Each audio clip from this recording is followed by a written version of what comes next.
Smith Patel into the team. Akil Hussain is playing here today. MI New York winning the toss and deciding that they will bowl first. That's predictable. It's generally the way that teams go. Previous game won by the team that batted first, though, having put up a score of 196. This is a look at the MI New York side. Stars are plenty, as is the case with all the other teams. Nicholas Puran, the skipper, would like for them this time around to get over the line. Anand Patel and Quinton de Kock up at the top. Tajinder Singh, Pollard and Anderson, as well as Shepherd and Bosch. So powerful through that middle order, and must then put it all together with regard to the bowling. That's what they have to do first of all. Van Rickleton there, a really good player, South African, along with Quinton de Kock. Lefties, the three of them, and pretty destructive all at the top of the order when they do get going. Started off with a loss, and so need to get to winning ways. That's important. They're perennially slow starters. MI New York, they don't seem to panic should they not quite start the way they'd like. It's also that little bit forgiving for them. They don't mind the scramble right at the back end to then get in and qualify as fourth place, even by a hair's breadth. Doesn't matter. It then is about the temperament and the ability to lift as a team to then win in playoff games, which many of their individuals, their personnel within the squad have been in, and so are able to flick the switch, as it were, and get the job done. Won the tournament twice, last year certainly coming through the back door, because it looked like they were, for all money, gone, done, and would have been out of it because the form wasn't good at all. Not to be. They turned it on when it counted and were champions a second time.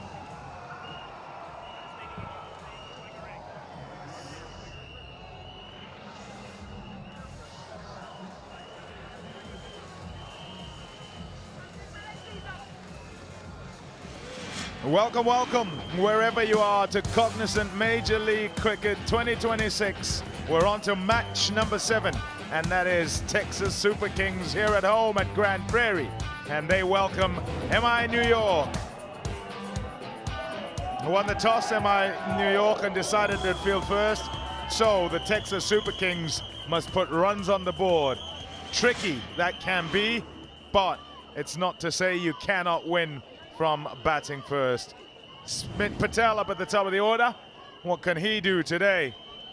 And what will he do with his partner at the other end, who's Ranjane and Mukkomala?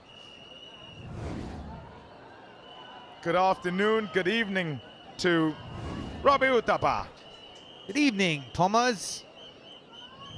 The rivalry between these two sides go back decades. We're about to begin now. Begins in 5, 4, 3, 2, 1. Trent Bolt with new ball in hand.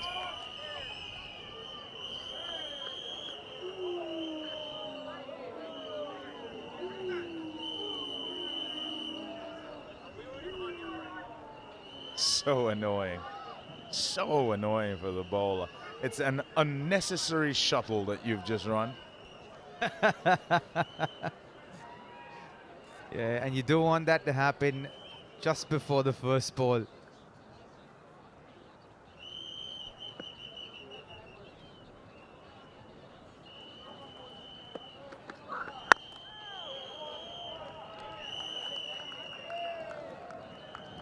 The way he operated yesterday, the quest to stall the freedom, was to run up and bowl Yorkers right up in the block hole, try and swing it into the right-handers.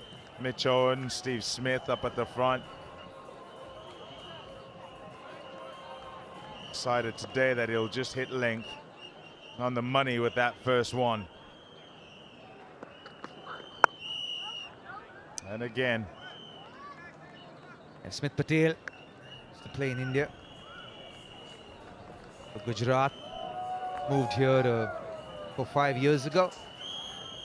Finds himself with an opportunity here for the Texas Super Kings.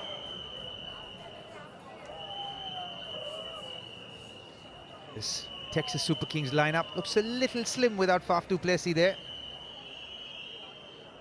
With the fact that Ranjane and Mukkomala hasn't gotten off to a decent start in this year's Cognizant MLC. That's gone straight up in the air. Pollard gobbles it up. Once again, Trent Boult with a wicket in the first over. He takes them, many of them, in the power play. Yeah, pace on, held in the wicket just a touch, and he also went early into that shot, Smith Patel. And went high, but Kieron Pollard hardly drops any. Slim pickings for Smith Patel. 0 for 1 Super Kings.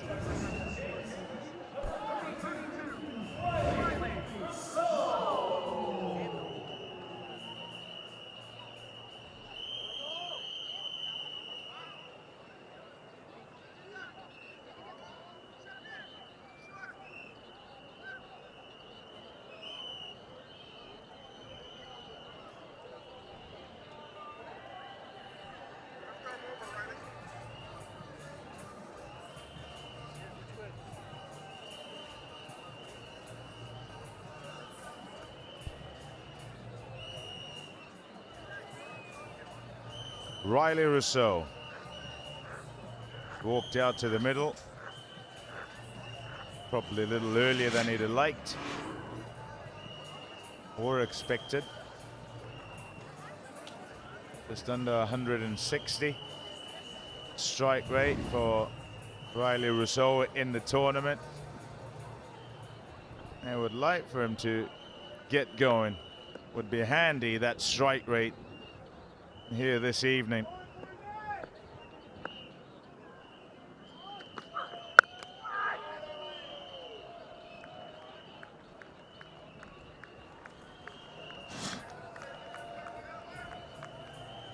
You could see a little bit of dust coming off the wicket there, but he also went early into the shot at Smith Patel. Always a big advantage when you get that wicket in the first over. Pushes you behind the 8 ball as a batting side. Exactly what's happened to TSK here.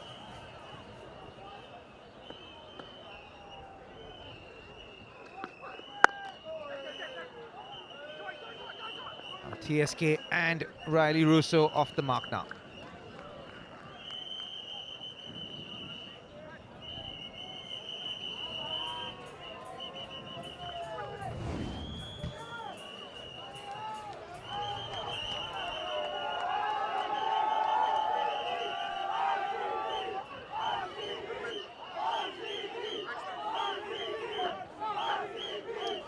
No Faf du Plessis, so it is Donovan Ferreira who leads Texas Super Kings. Lost a wicket already.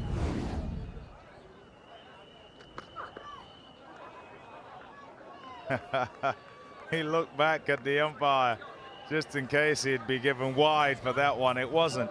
1 for 1 after 1.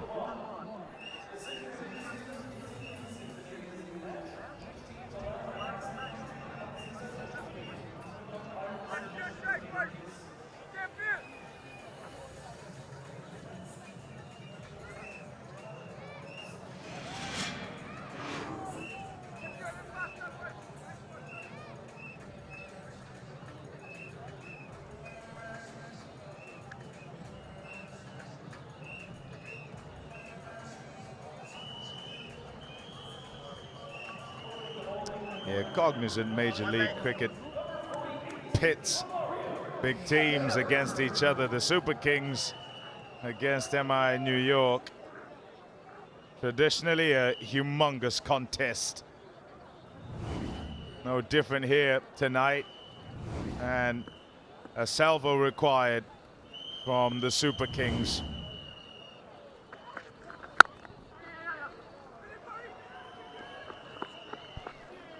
Good intensity this from Riley Russo.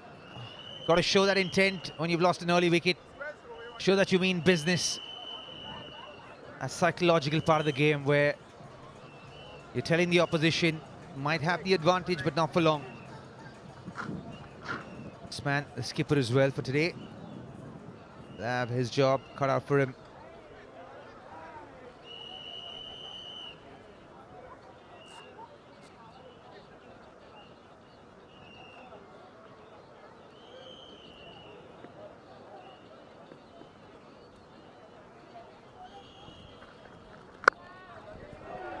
A shot outside half of the bat. But that's what was intended, to get the ball away for 4, and they'll take them however they come. Need a high boundary count here in the power play. Yeah, welcome boundary. Mukkomala, the bottom of the bat. Had the ball going away, so even though it hit the bottom of the bat, missing the gap, get him 4. Will do his confidence some good, because he's got it early in the previous 2 games.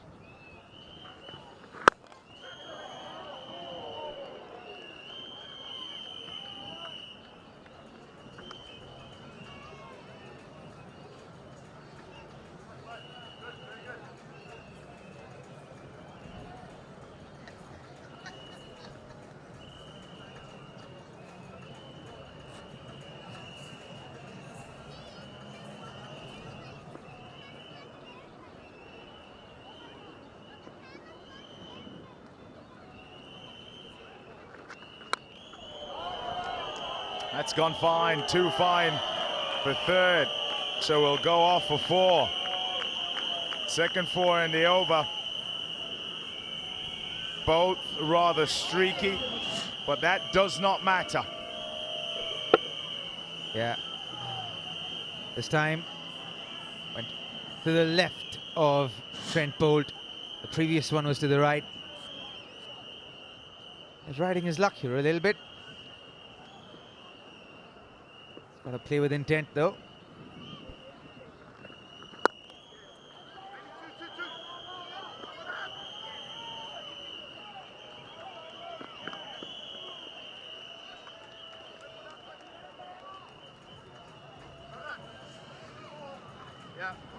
Trent Boult, 144 wickets.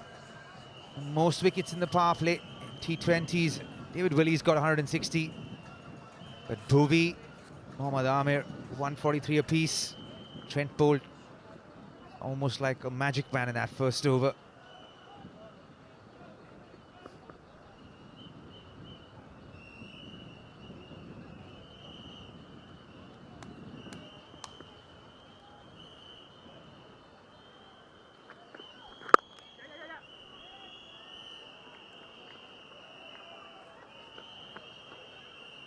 Thirteen for 1.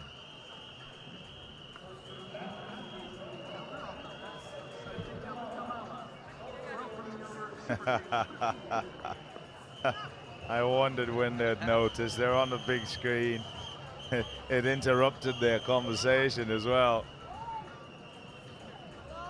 I'm not entirely sure what that means. Don't mess with Texas. There are levels to that. Yeah.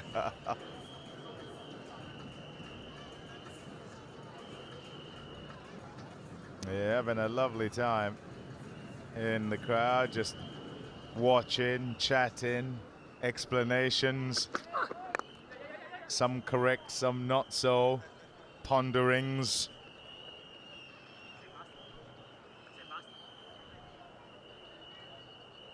Yeah, something happening every single ball. So always something to enjoy, and perhaps always something to explain.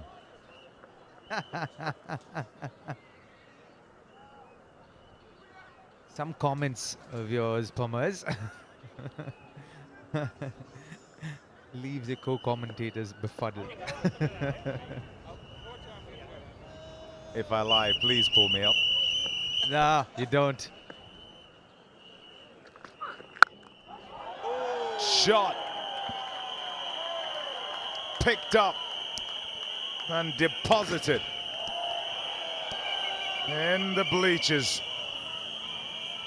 It was in the arc. Duly sent out of the park. Got in the low positions there and rose up with the ball. Everything right about that shot. Nicely done by RRR.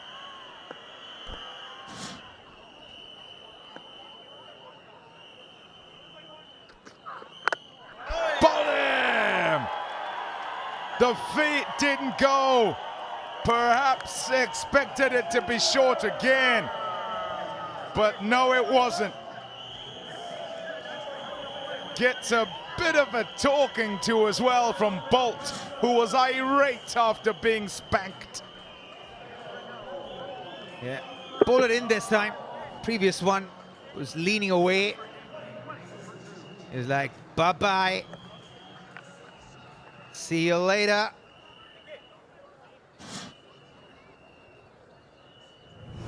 Riley Russo showed intent, but has to go. Goes for 8. Super Kings are 20 for 2.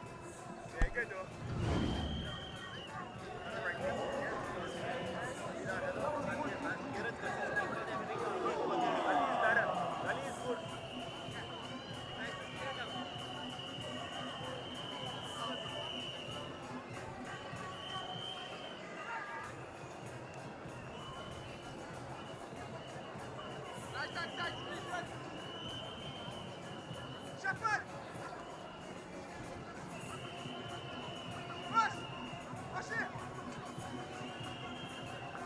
20 for 2. The Texas Super Kings. Inauspicious the start. Not what they'd have had in mind. Milind Kumar. Shout to the middle. 21 matches now, and you'd say over the years an improvement. He needs to improve further still as he looks at those numbers where strike rate's not particularly high, not at a level he would want. Needs to dig the side out of trouble here.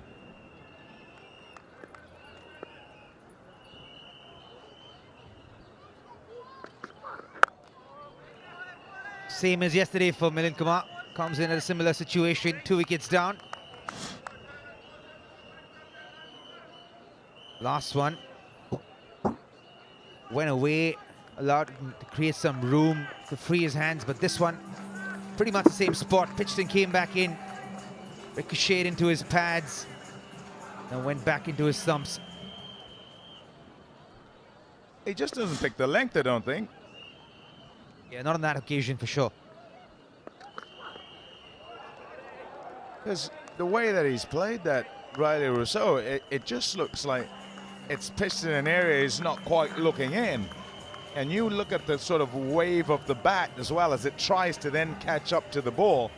He's kind of playing it off a length that's much further back. Yeah, he almost kind of anticipated the ball wouldn't do anything. But that ball had a wobble seam, just pitched and came back in rather than going straight. He's prepped for more the outswinger. Caught him by surprise.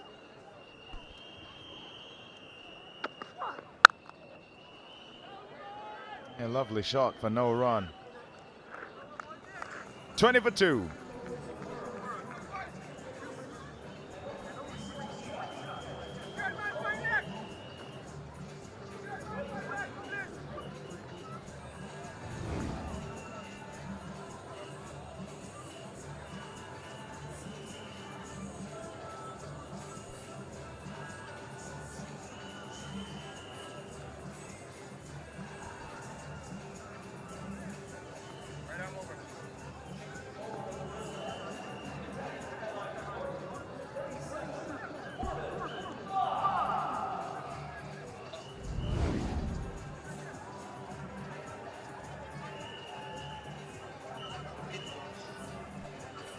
Well, we have all kinds of fans in Major League Cricket, and I might have found the cutest fan of the lot. This is our man, Dewey. Dewey, how you doing tonight?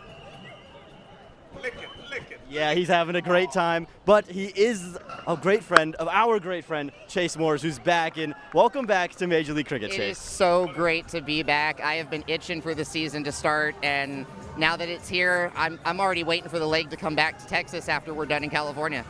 Yeah, well, he's talking about already the second leg, but the beard. I'm loving the beard. The yellow in the beard. This is awesome. Yeah, it's just paint, but I felt like I was combing mustard into my beard when I was getting it done. But, you know, I loved it. It worked out, and I think it's a good look, and it goes well with my Texas Super King pride.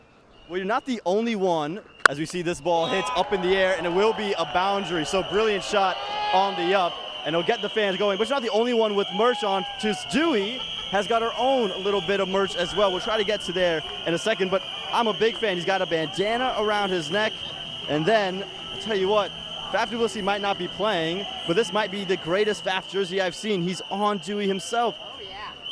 How have you got this done? Well, when I got into cricket, I had the pleasure of meeting one of the owners of the Texas Super Kings, and he actually gifted me the jerseys. And this one didn't fit me because I'm a little bigger, so it fit him perfectly, and it just seemed like it needed to happen.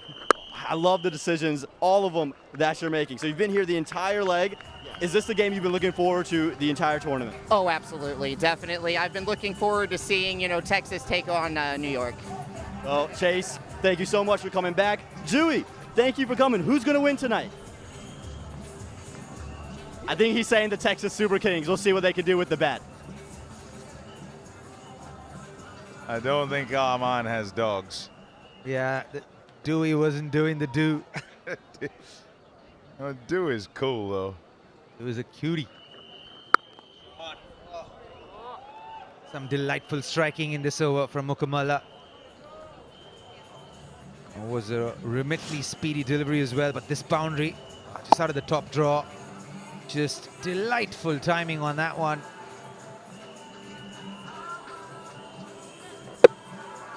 Stand and deliver. Margin for error, slight, if there's any at all on this pitch. When you're on target, though, there is something for the bowlers, make it difficult. Nicely played too, well fielded.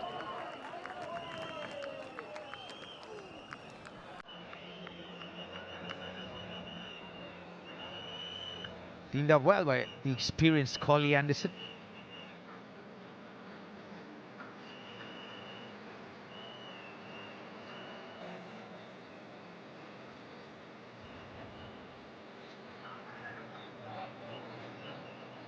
He hits the deck hard, this Corbin Bosch.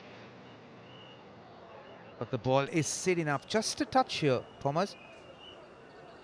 It's not coming through as it did yesterday.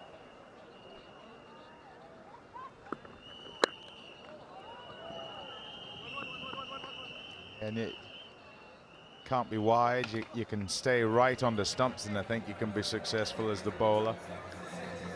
Doesn't come through, and so won't be whacked away. 26 for 2 after 4.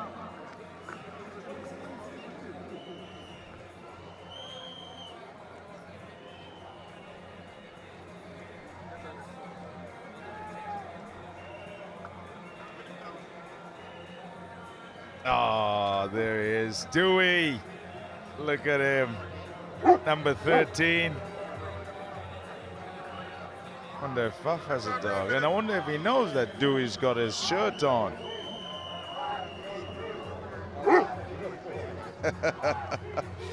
Yeah, he's not happy with the camera, I don't think. That's slightly different to Faf.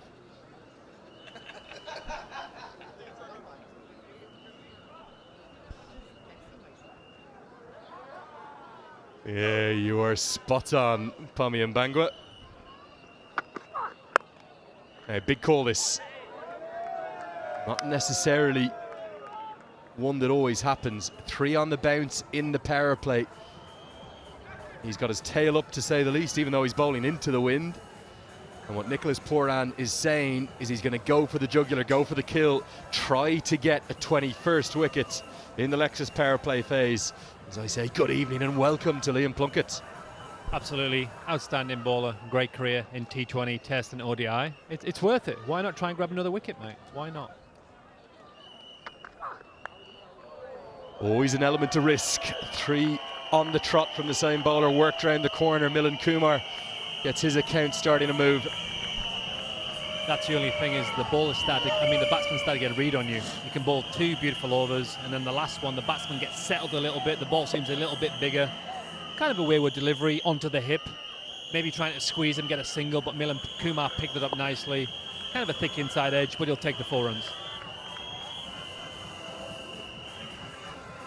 It's always such a temptation to do it when you're captaining in the shortest format, if your prime bowler starts well. But it can be costly, just like that. Dug into the surface. Not quite going to go all the way, but gets it a long way in front of square. Good response, bang bang from Milan Kumar. A lovely kind of pickup shot from Milan Kumar. Waiting, hanging back a little bit, but it was the right decision. Just see on screen here, great execution, good balance, full swing of the bat, middle of the bat, and it was 4 runs. Just margins are off there for Trent Boult. I know exactly what he's trying to do. He's trying to hit the pitch really hard and squeeze Milan Kumar, slightly wrong. Back to a good hard length, makes the bat twist in the hands of Milan Kumar. Really good festival feel to what's El Clasico. Always a good crowd between these two. We talked about this earlier. We can actually hear it from here. It was only 82, 83 miles an hour, but it's hitting the bat hard. You can hear that. Balls are sometimes different. Sometimes someone can bowl 90 miles an hour, and sometimes someone who bowls 84 actually feels quicker because it hits the pitch harder, reacts quicker off the pitch. So it's kind of different as a batsman. You're not sure what to expect.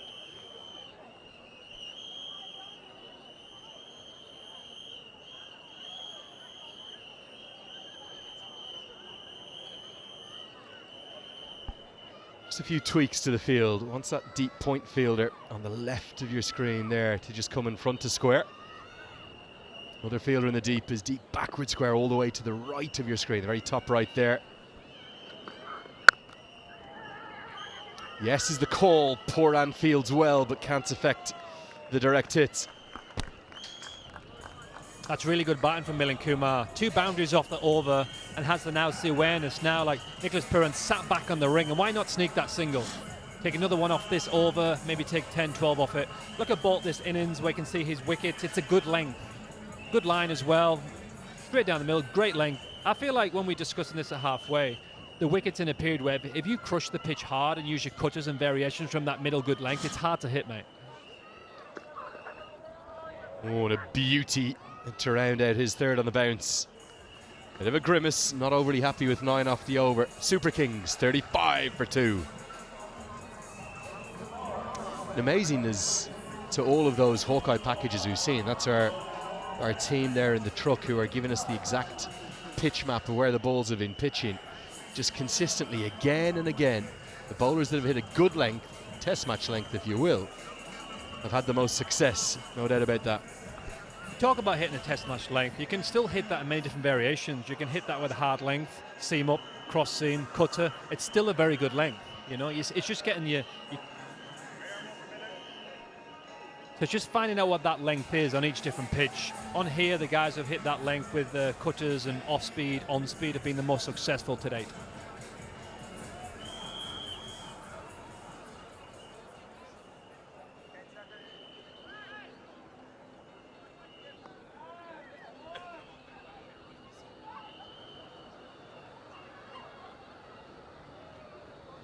Incredible to think we've had 6 games over the course of 4 days here as Bosch comes in for his 2nd.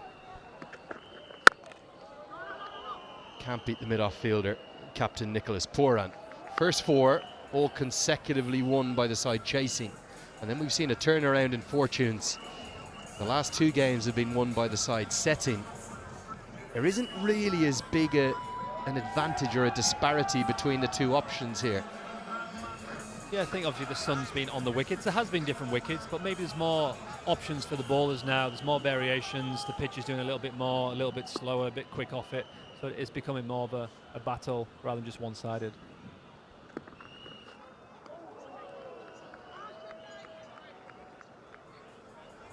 I was down talking to a few of the TSK coaching staff there, Albie Morkel in particular, as we see a remotely speedy delivery that he would have been proud of, up over 140 kilometers per hour. Just between talking to Albie and Donovan Ferreira, Faf du Plessis there in shot, Adam Milne, who's coming into the side this evening, discussing whether it's that big an advantage or not, batting first or chasing here at the Grand Prairie Stadium.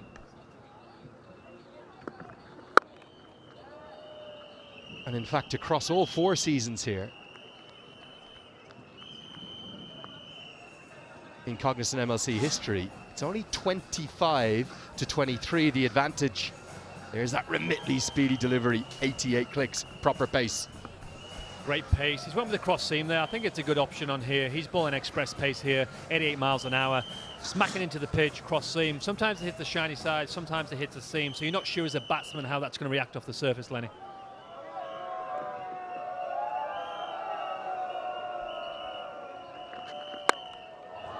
This goes straight up. Too much pace from Bosch. Can the fielder get around? He can. And it's a tumbling catch held by Tajinder Singh. And after a bit of a disagreement, it ends in all smiles. Singh said, "Shepherd, you should have had that." And Romario said, "Oh no, Tajinder, it's all yours." A little bit of wind up there for TJD. The wind would have brought it towards him. He might have overran that, but in the end it becomes a great catch.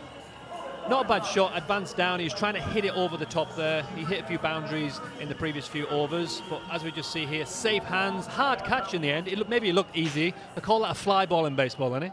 Straight up there. Good catch, good wicket.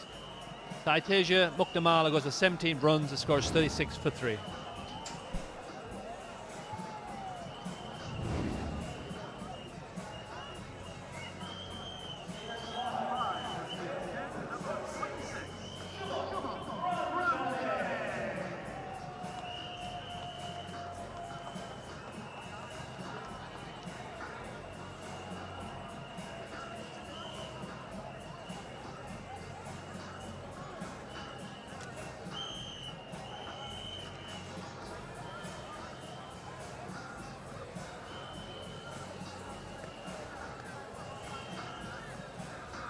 Shubham Ranjane, one international American player, replaces the other. Ranjane and Mukkomala, disappointing start to the season, 0-1-17.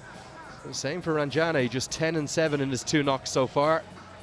And it's a much vaunted American batting lineup at the top between Mukkomala, Milan Kumar and Ranjane.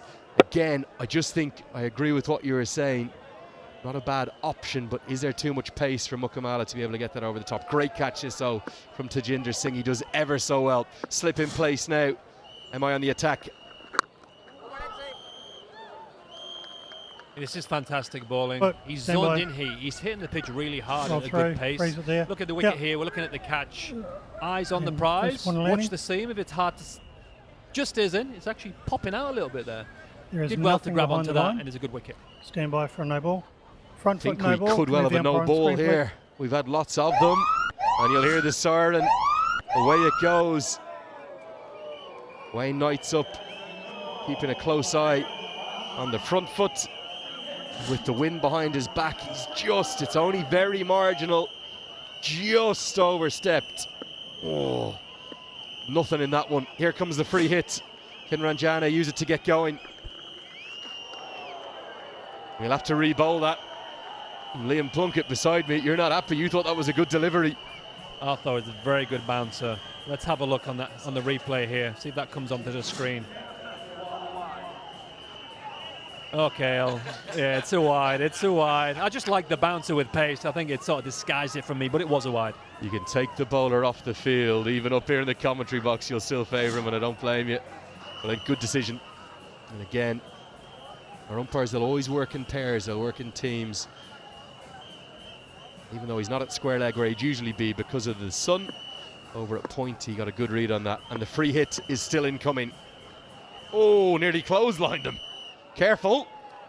What I do love about this start from MI New York is Trent Bolt great intent, and also Bosch here. He has overstepped the line, but he's bowling with express pace. He means business. So I think it's been an outstanding start for the seamers. They've showed real intent, good pace, good skill, and that's why the score is 38 for 3. Not sure whether Corbin Bosch is best pleased with Leslie Reefer there, the umpire. The reason he didn't want that bowled, I think we still had the DJ music going. For the third time now, he's got to run up and try to bowl this free hit delivery. Full toss, helped around the corner. Agarkar's out there, does well. They should get back for a comfortable 2. Reef, we have another front foot no ball. I think we've got another no ball. More problems here for Bosch.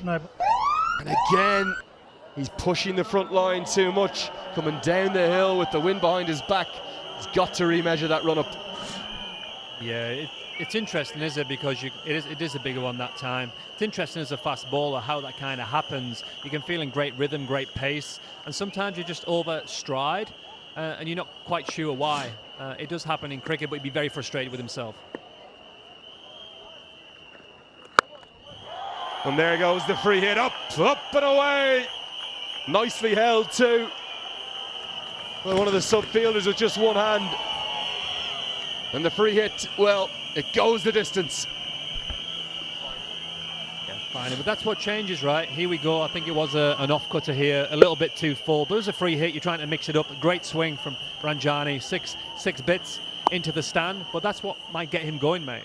You have a few sighters, a few heavy balls, and then you get one away, then it gets your momentum going.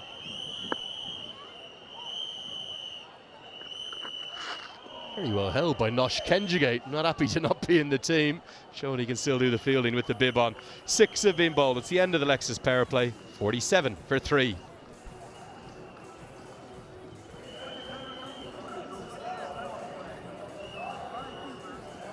Well, there's a wry smile there, isn't there, from Nosh Kenjigate, because he wants to be in the 11, but shows exactly why he's known as one of the best fielders in USA here. It's a good grab. Oh, beautiful. Just stick that left paw out. What's even better, he's actually walking around the ground with the fielding coach. So he'll be very pleased with that.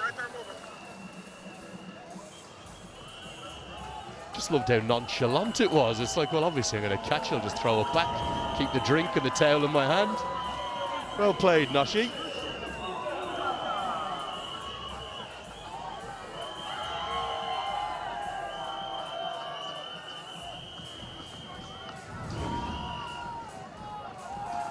Rushil Agarkar come into the attack, straight outside of the Lexus power play. Just a chip shot, mid-off up in the circle, may well go all the way. How well has he timed this? It is indeed a maximum. Outstanding stroke, best of the innings thus far. 50 comes up. Kept his shape beautifully there, Millenkuma, not letting the young bowler settle. Overpitched, he just kept his shape and sort of chipped it straight over mid-off for 4. Outstanding shot, very technical, very stylish. Not a big hit, but big enough. Again, a great example of the wind here, Liam. If that's at the other end of the ground, Agarkar's bowling here from the racecourse end. All he had to do, Millenkuma, was to get it up into the air, use that wind, and let it carry all the way.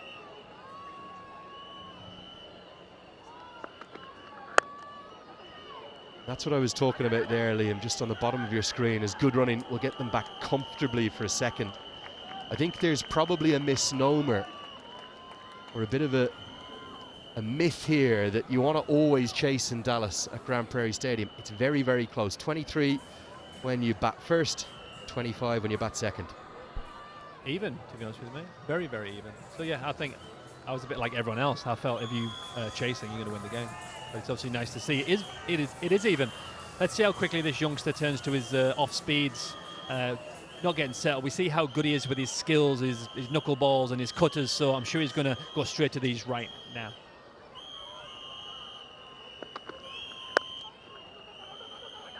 I want 2 again, and I think it's really well placed. Even though Nicholas Puran is rapid, they'll get back comfortably. Good start to this over, already 10 from it.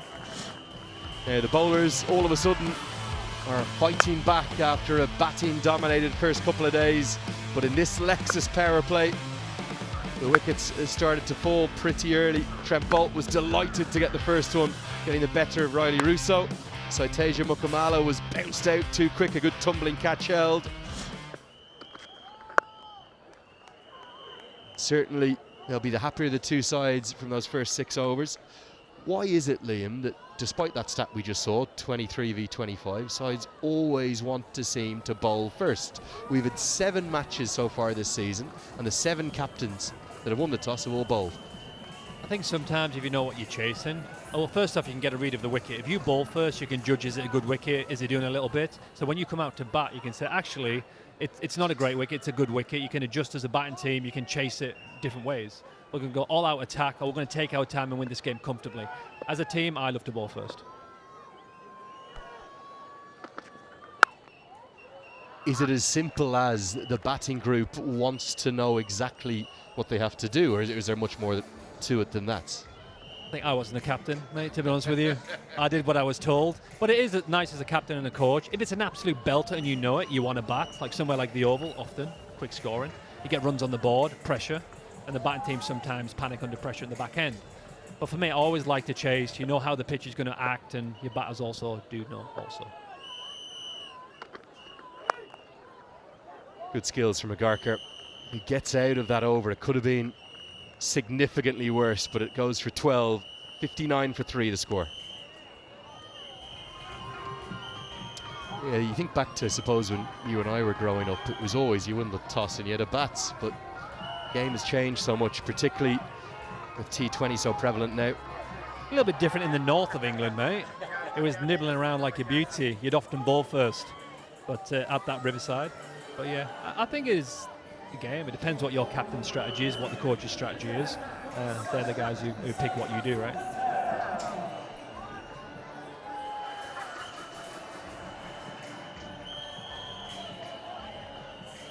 Beautiful scene always here at Grand Prairie. It's our final game of this, the first leg of 5 legs that will make up Cognizant Major League Cricket Season 4. And we're headed out to California, out to the West Coast next up. Start in Oakland before heading down to Los Angeles, where the Knight Riders will christen their new home, the Olympic venue for LA 2028. Then we'll come back here to Dallas for the final group matches. They'll be the critical ones. And then for the first time in MLC history, we bring in the playoffs and the championship finale on July 18th, the day before the FIFA World Cup final, actually, to the Oakland Coliseum, as the one change for MI New York comes into the attack. That's Sunny Patel. And a reminder, you can get your tickets for every single one of those legs that we've got to come up, and get them quick for Oakland and the final in particular. I think we could have a sellout in the bottom concourse there. Tickets.majorleaguecricket.com.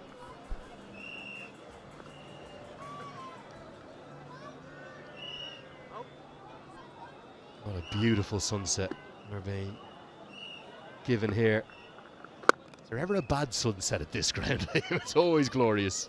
It is. It's either a beautiful sunset or it's thunderstorms, so one or the other. The two USA batsmen have probably faced Sunny Patel quite a lot here in minor league cricket, so they're very familiar with how he bowls, a lot of googlies, a little bit of variation, so I'm sure they're used to playing him often.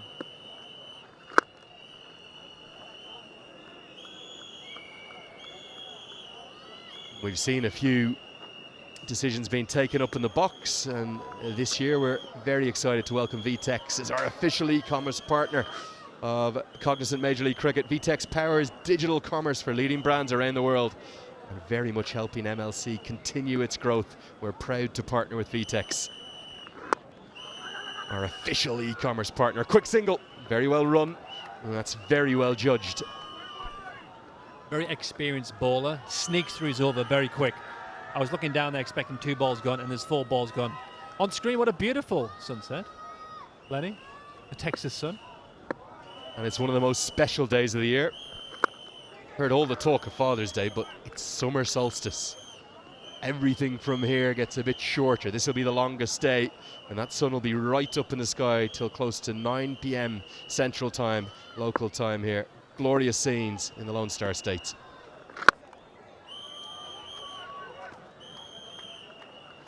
Gets us to the end of the 8th over. TSK 64 for 3.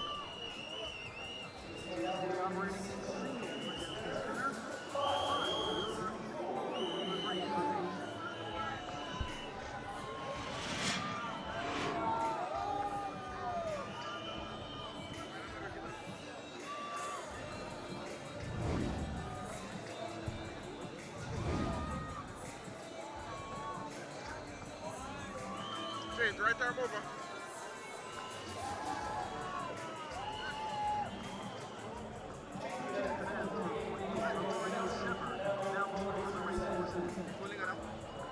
Always delightful here in Grand Prairie. And this Cognizant Major League season, delightful to bring on MVPs. It's the official sports trading card partner of the league, and you get claim free limited edition Major League player cards. Can include maybe a Romario Shepherd. Get yourself to trade, and those are always great to have, those collectibles. Well, thank you to MVPs. There he is, fan favorite, Romario Shepherd into the attack.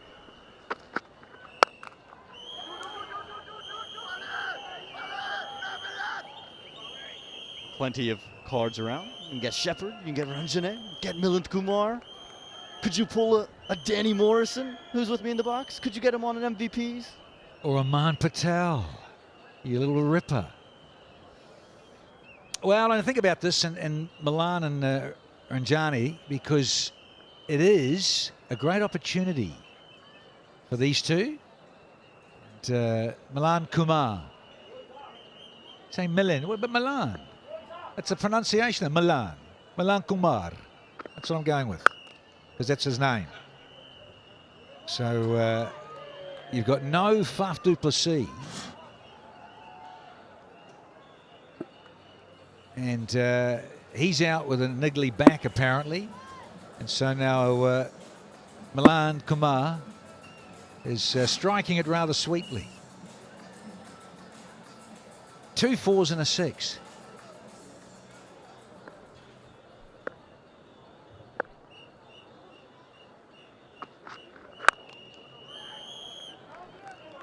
He's become very familiar with conditions in Texas.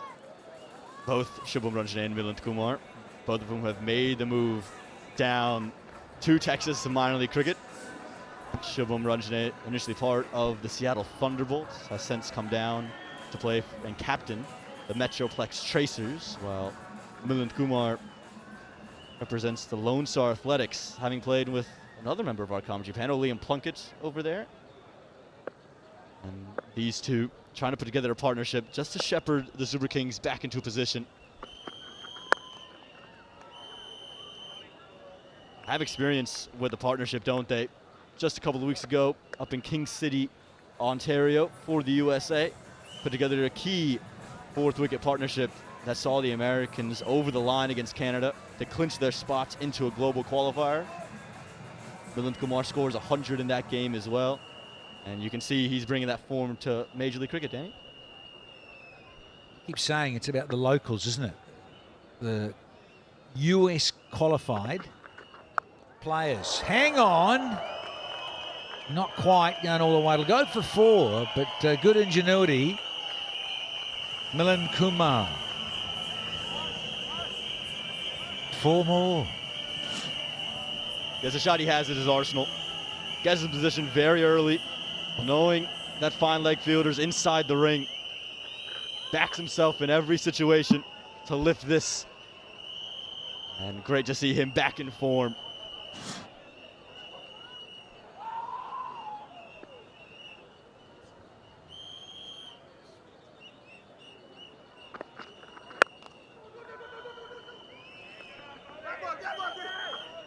Only played the 3 innings last year. Milind Kumar, we'll get back to that. Close of over 9. It's 72 for 3.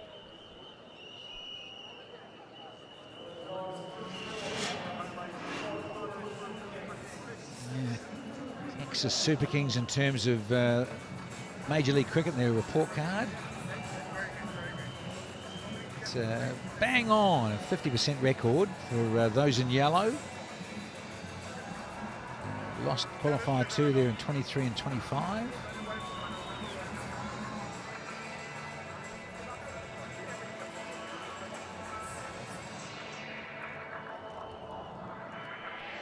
Texas Super Kings, it'll be the first year the finals not held here in this stadium, but they want to just get themselves ahead of where they have the last 3 years. We've seen them in the Challenger every single year. Faf du Plessis, he's been the key man. 4 centuries for him. But now trying to find some bats around him. I think that's been the real difference, hasn't it, Danny, between the Super Kings getting to the playoffs and making waves once they're there. Yeah, it's all very well to get there, and of course you rely very heavily on the captain, Faf du Plessis, at the start of this Cognizant Major League Cricket and its inception.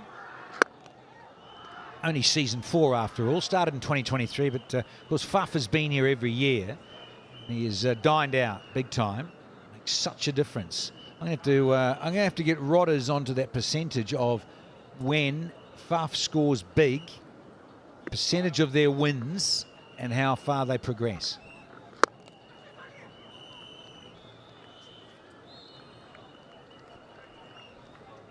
And important for Milind Kumar now. Last year we were saying only played 3 games. He did average 34, but was taking a back seat because of the brilliance of Shubham Ranjane, who went on to average 67 on the season.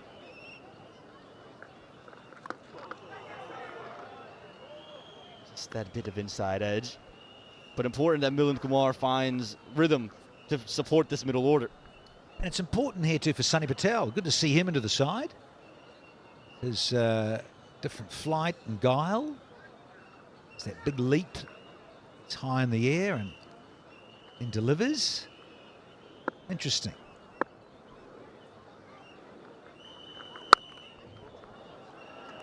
Nicely pulled. Really great from Shubham Ranjane. Just rocked onto the back foot, found a gap, and finds 4. Yeah, you've got to be able to play the reverse sweep, no doubt. It's got to be in your kit bag. About leg spin and then the odd offie and a toppy, and you play these sort of shots. These are orthodox, but you need to have shots all around the clock in this modern era. Try to repeat the dosage, just didn't quite get all of it. That'll close over 10.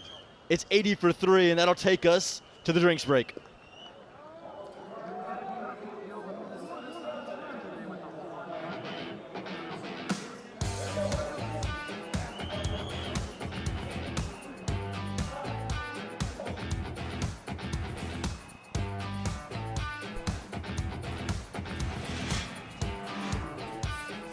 Been a good recovery for the Super Kings.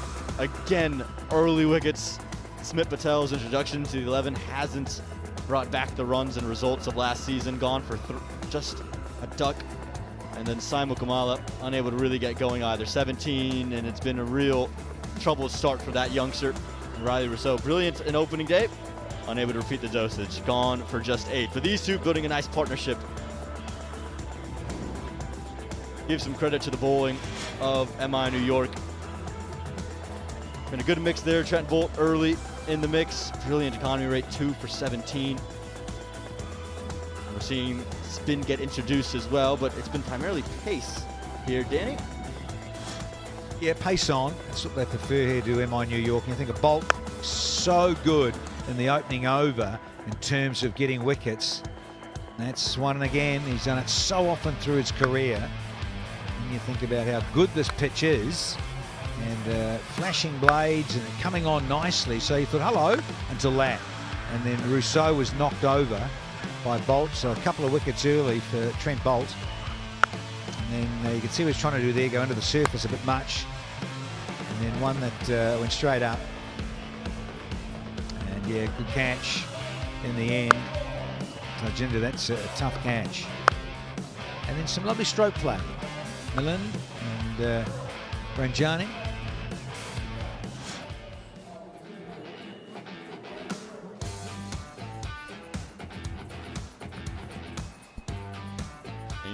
You can see the words being discussed there in the middle as well. Again, very important partnership. Captain Donovan Ferreira's out there. He's sure to come in at some point, but you really want him to come in towards the later stages. Last 5 overs is kind of his bread and butter.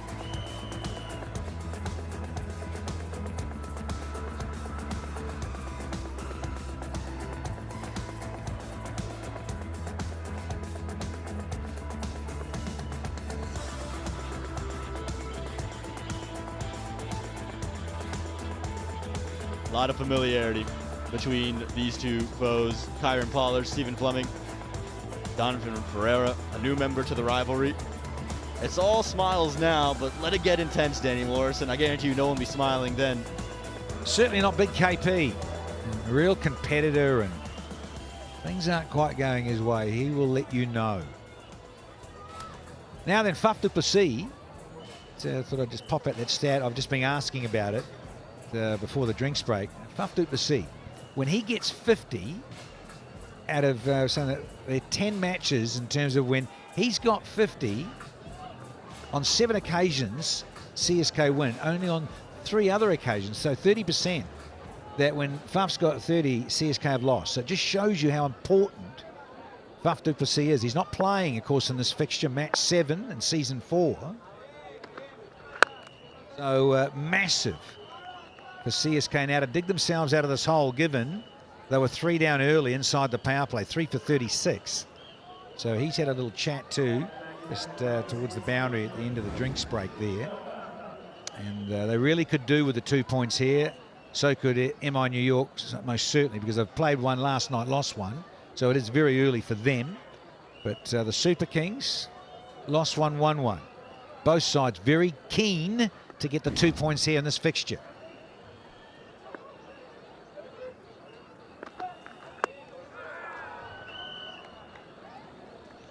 Well, Rushil Lagutkar's made some great plays already this Major League season, and he's a hometown hero. Let's hear from him. Hi, I'm Rushil Lagutcar. I was born in St. Louis. I live in Dallas, Texas, and my favorite passion outside cricket is I love cafe hopping, so I drive around a lot.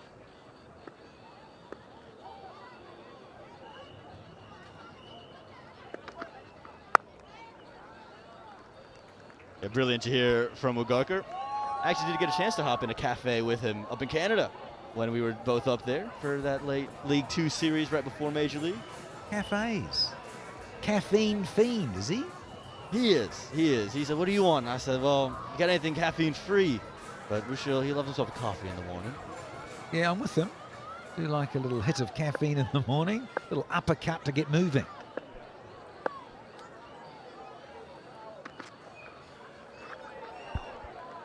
He was daring Milan Shivam Ranjane to play the uppercut there. It's been deemed wide, and you don't like that one. Oh, I don't like that at all.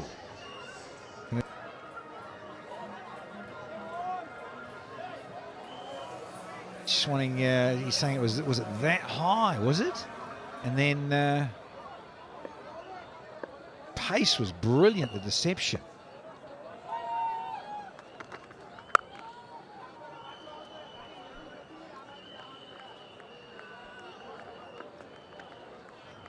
A couple of balls ago, being deemed a wide. Let's have a look. I suppose it's up there and it's going down the leg side. Just a bit leg side-ish.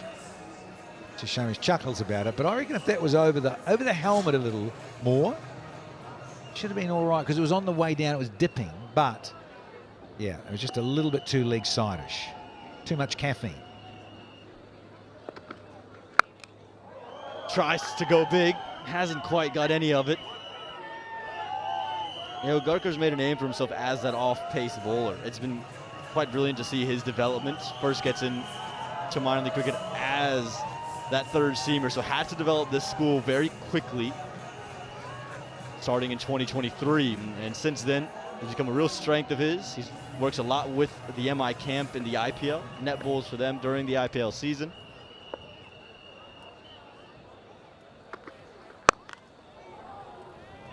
Just clubbed. So nice over from Lagutcar. Just gives up 6 runs from over 11. It's 86 for 3.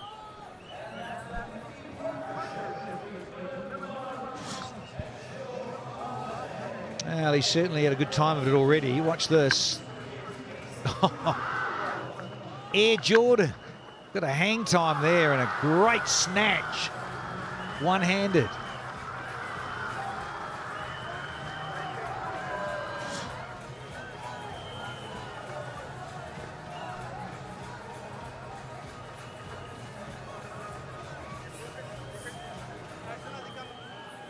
From youth to experience, Kyron Pollard has the ball.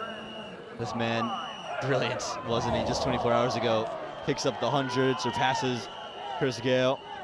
But what he does with the ball might be just as important to any MI franchise, particularly MI New York. And he's in to try to break this 50-run partnership brewing between these two American middle order bats.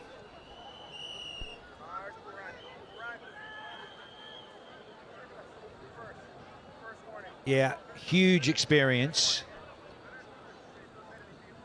Even if Pollard gets in a dozen deliveries, of course, bowler can bowl 4, but even if he just gets in a dozen deliveries, very handy for the team.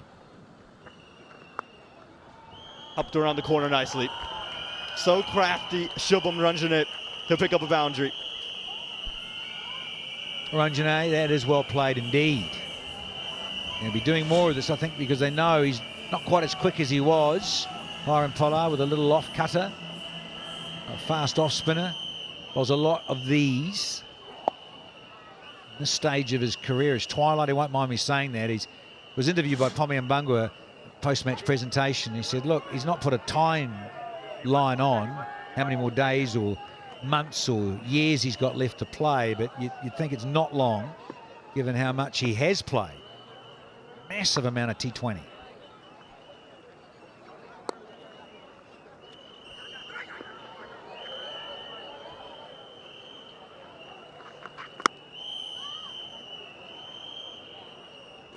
They're so crafty, isn't he, Kieron Pollard?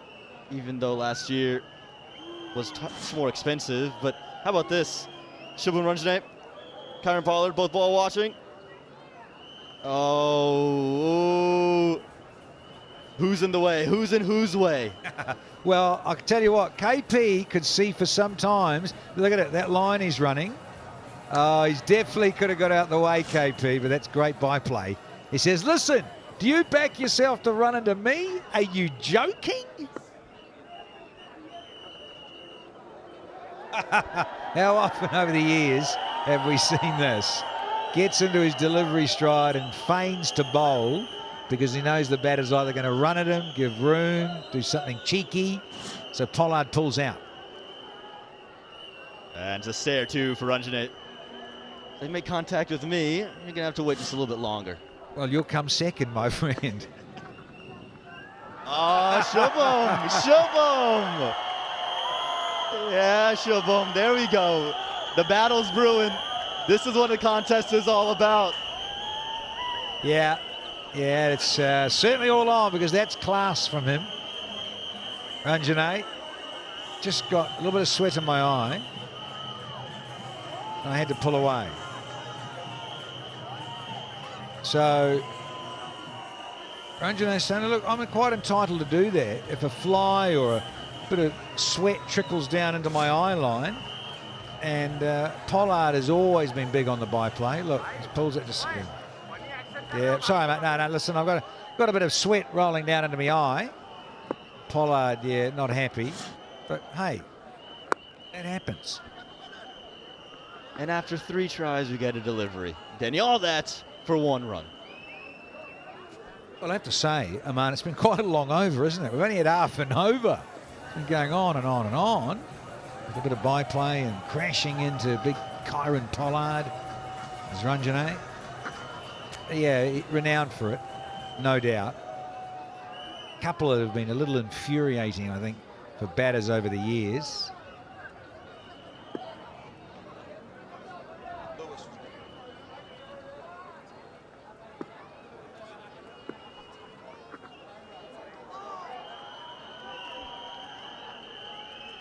It's taken a while, this over, hasn't it? And this is what Polly does in his stints. Even if he's not taking wickets, he's just slowing things down, trying to break momentum. And that's why he's always in interesting times to bowl. Doesn't bowl 2 or 3 on the trot. It's always when the opposition have finally found some rhythm.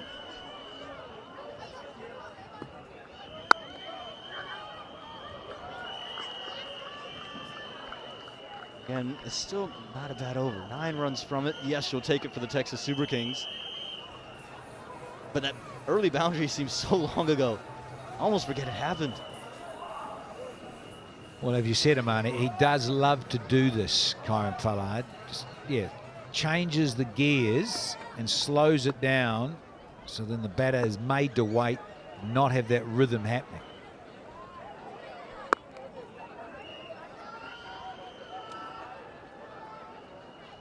All the eyes are glued now to the run in between the wickets, aren't they? It's just that one kerfuffle has now made everything so much more dramatic. But the Super Kings moving in the right direction. Again, 3 early wickets, needed a partnership. Partnerships moved well past 50. It's now worth 60 runs. Both batters into the 30s, and again, plenty of firepower to come. Leon Mulder, Donovan Ferreira.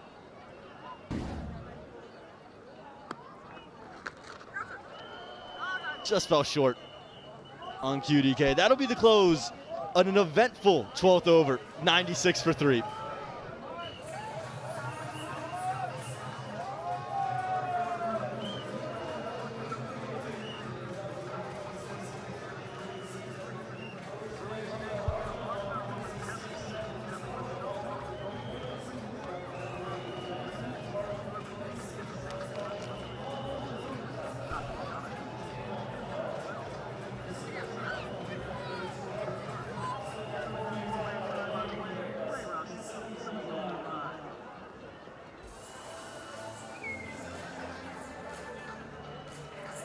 Eight overs remaining. What a big game this is.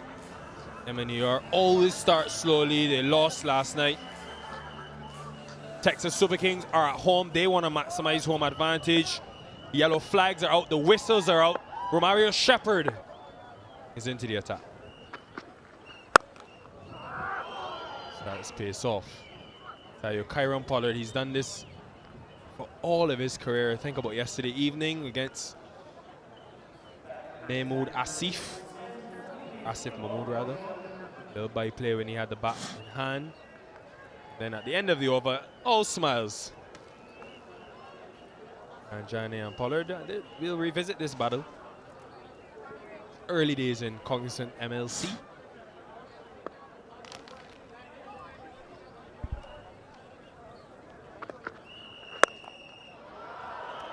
Yeah, important now that you go up a gear, this partnership. Nicholas Puran can't get there to prevent the boundary. There's resources left in the hut, so they need to get a move on.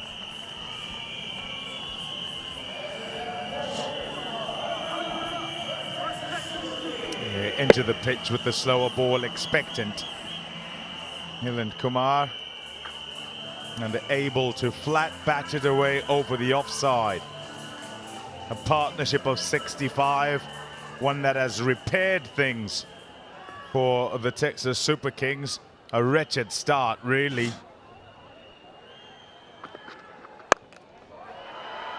Puran under it. Puran takes it simply. Just the strike MI New York needed. Partnership broken.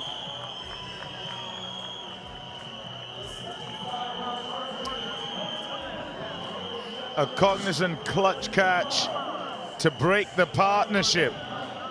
Just get a sense that they felt, Milind Kumar and Shubham Ranjane, that they needed to kick on and try and up the ante.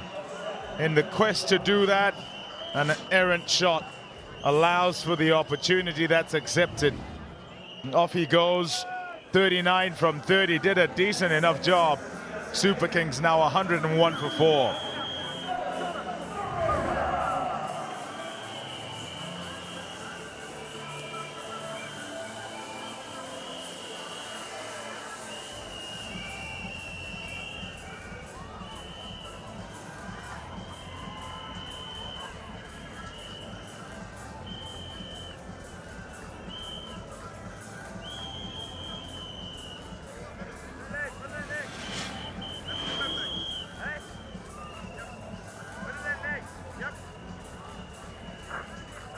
Donovan Ferreira, who struck out over 200 last season and got a half century against this team right here in Dallas. Good memories against them. They'll be hoping for more. Coming at a critical time now with 7.5 overs remaining. Got some time to get in, but he'll need his power tonight.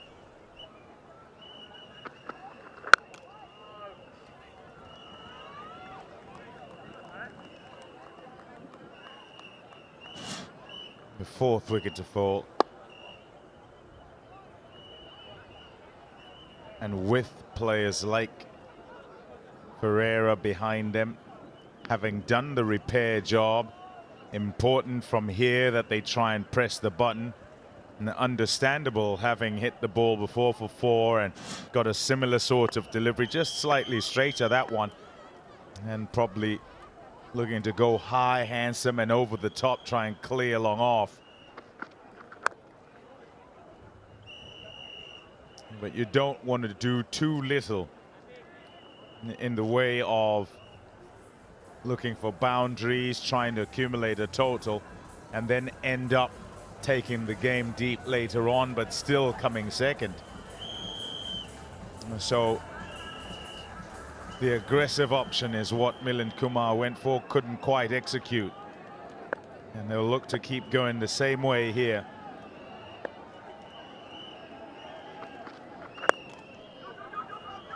And Ranjane, who calls for 2, he will need to similarly try to up the ante. Decent over from Shepherd, 8 and the wicket, 104 for 4.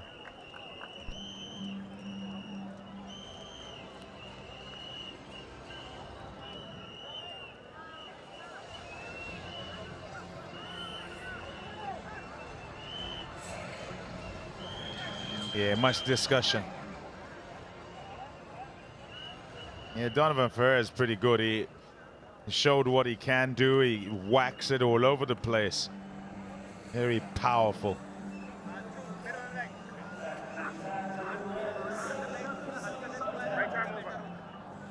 Hi guys, I'm Donovan Ferreira. I'm 27 years old.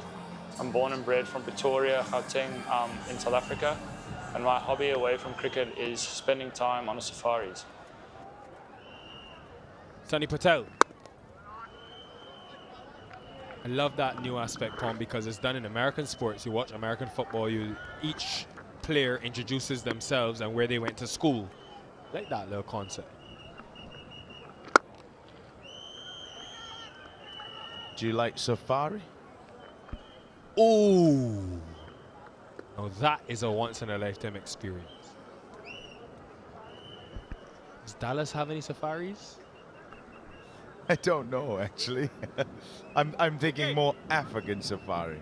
I think Dallas has a different type of safari, one that Danny Morrison's interested in. Barbecue?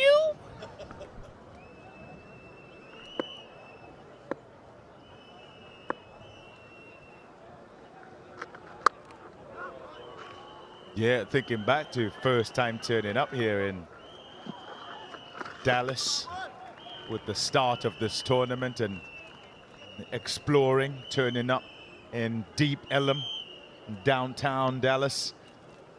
Obviously there's the museum, there's all the history that goes with everything, so I'm always trying to find out new things and find out about the various places that we go to.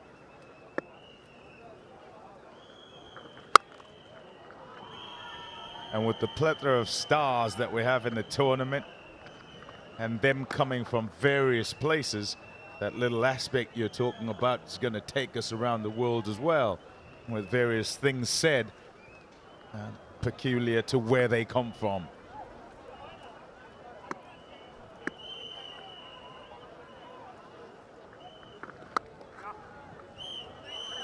That is supreme placement from such a powerful player.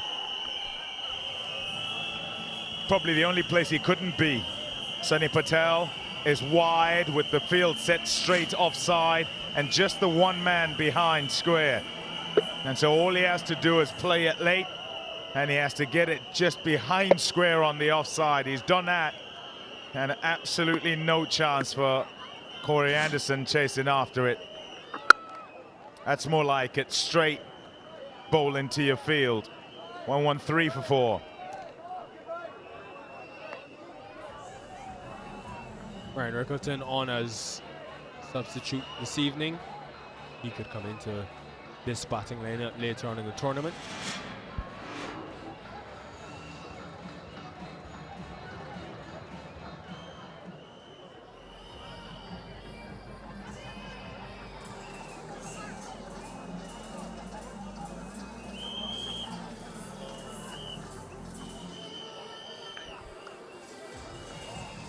Lexus points table.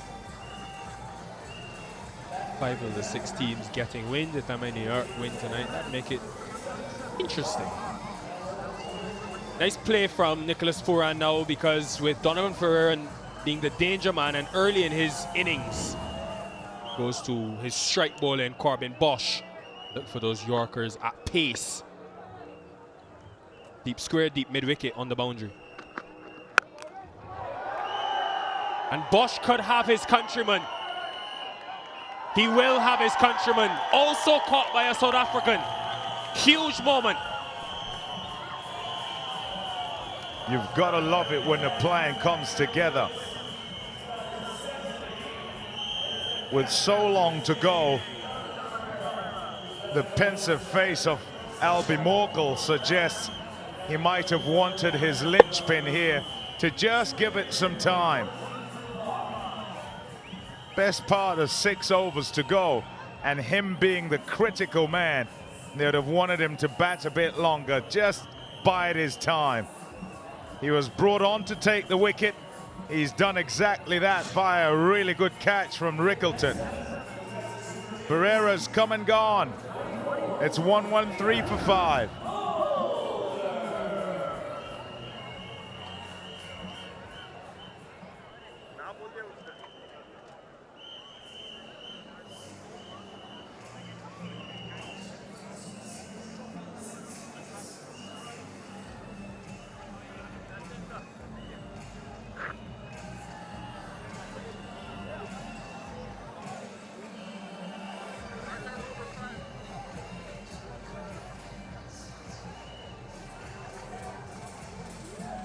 Vian Mulder do have a bit of extra depth this evening with Hossein playing, got runs last year, but Mulder has a big job to do. Just wonder upon if Ferreira, because it was the first ball of Bosch's over as well, could he have just taken a few deliveries, knowing he's the danger man? If this was a delivery that was rank and on in terms of a shot to play, then you're not making any complaints as, you know, the Super Kings side. But the fact that the play is all about get this particular wicket, and we bring you on, Corbin Bosch, to bowl at him. He's your countryman, you know about him. What you expect as a minimum is that Ferreira too will look at it and think, you know what, they're trying to come at me here, and I have to just get myself in. How many overs has he got? He's got a couple. This one he bowls, 15 are done. If we can take 5, 6, maybe there's a rank one that put away for 4, and we take 8, and I'm still cutting out risk, then I can make hay later on. That's not what he thought.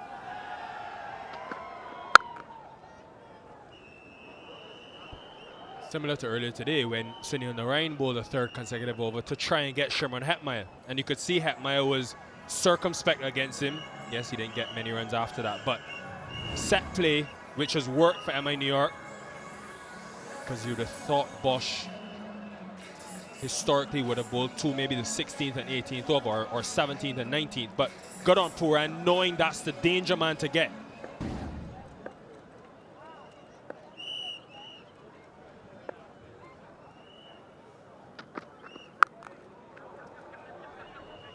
What you also would say is that Donovan Ferreira would expect of himself that he would be able to correctly identify the biggest threats in the opposition. So as he tries to map out how to go from over 14 to 20, he'd look and know who has what overs left and where he can score the most runs, where he can take risk, and where he might need to be just that little bit more cautious.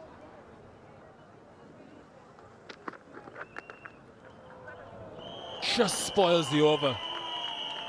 Maybe missing his line straight and just tucked around the corner by Mulder.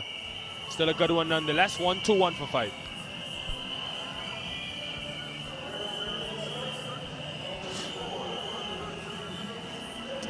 Goes for the slower delivery.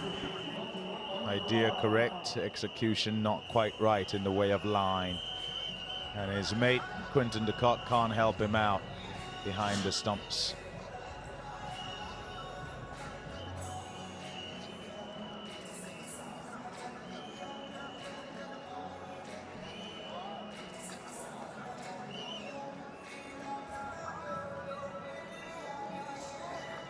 Evening time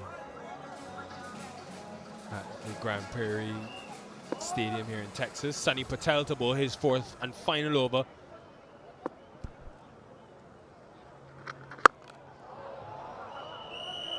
Nice intent from Shubham Ranjane, who's now stepping on the accelerator.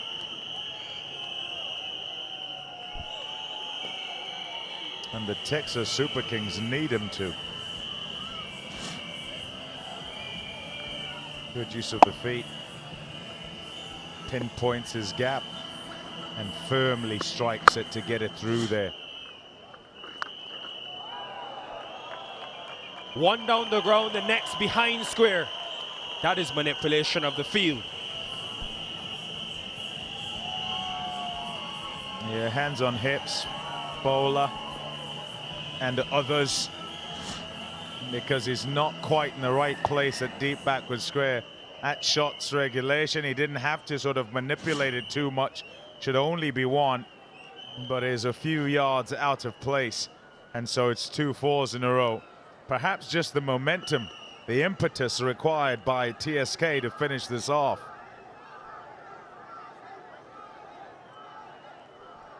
Good awareness from Ranjane. Had Donovan Ferrer been at the crease, don't know if he would have bowled this over. So understanding that of the bowlers to come, this might be the over to target. Now trying to go outside of that hitting arc.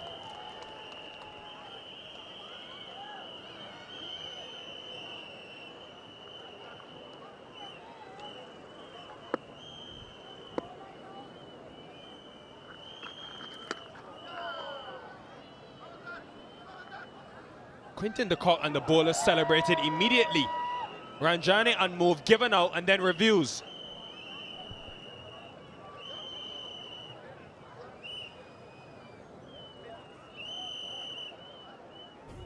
TV umpire to director, we have a player review for court. On-field decision is out. I have checked the feet and it's a fair delivery. Can we start front on, please?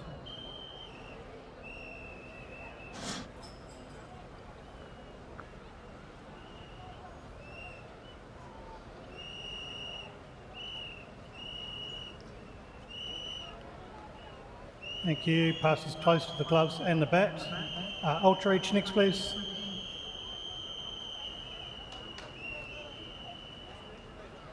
Okay, I've got a clear gap on the left-hand side. Clear gap, keep rolling through.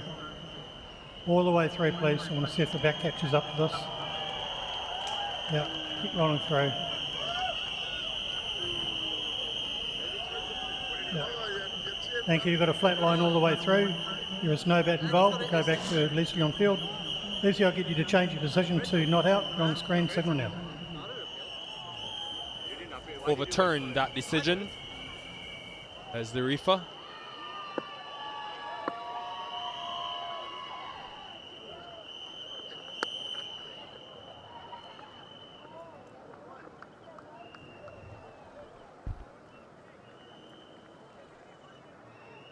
Bosch has got one more. Bolt has one. Ugakar, who bowled extremely well yesterday, has 2 overs at the back end. So Puran has got options.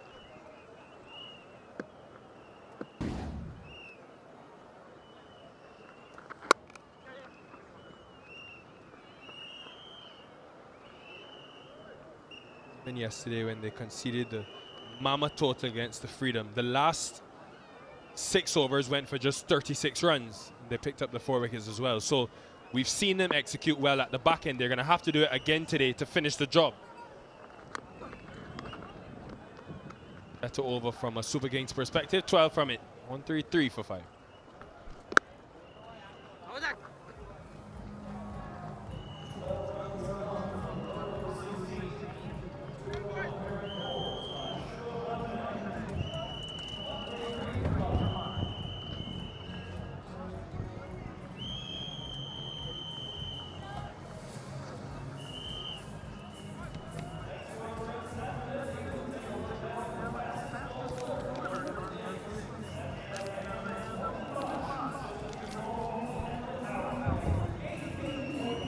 It truly is the biggest rivalry in all of T20 cricket. And I found the New York section of the crowd. I'm here. There you go. You can hear it straight away. They are passionate and rowdy and loving every moment of it. Now I'm here with my man to my left. You're rooting for New York. Who's your favorite player? Puran! Puran! He loves Nicholas Puran. And New York is loud, but not only is it the biggest rivalry in all of T20 cricket, it's also Father's Day. And Anika, you've got somebody else. You got a son next to you. I think I got one of the biggest TSK supporters right here. His name is Advik. He's 7 years old. And who's your favorite player from TSK? What? Who's your favorite player from TSK? So he says it's Fab du Plessis. He says he's a little disappointed that he's not in the crowd today. But we want to see how loud they're cheering. Yeah, and the Texas fans, they'll be unhappy. A wicket falls. We'll send it back upstairs. Thank you.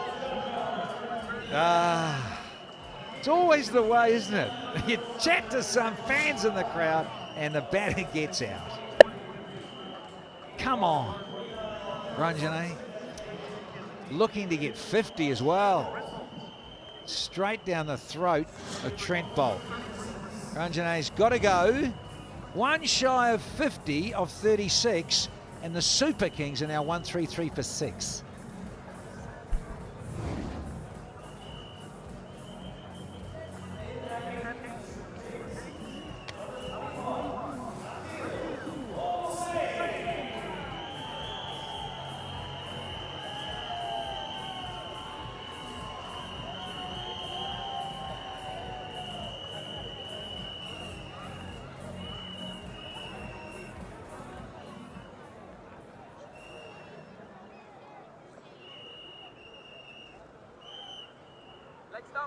So the Texas Super Kings just lost another wicket, but I want to see how loud this crowd here can get.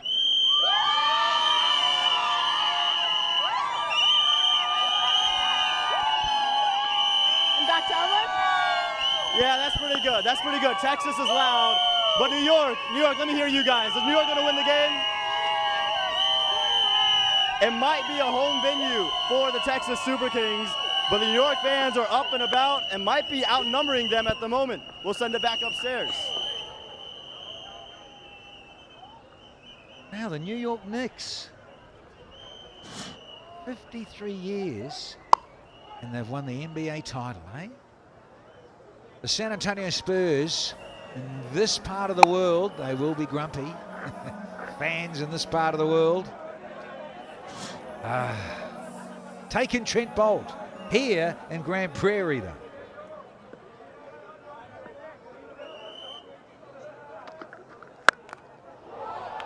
And yeah, enough. Hey, Mr. Cameraman, look out. Man, that was close. Oh. Ugarka's welcome back after taking a wicket and gets pumped. Bjorn Mulder has got this one.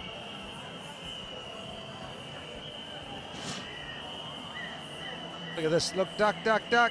Oh, no. Definitely all the way for 6. Yep. No danger. It is the maximum for Bjorn Mulder. He needs to put on a bit of a show here for the Super Kings and the fans that have turned up here to Grand Prairie. Needs to put the MI New Yorkers to the sword if he can.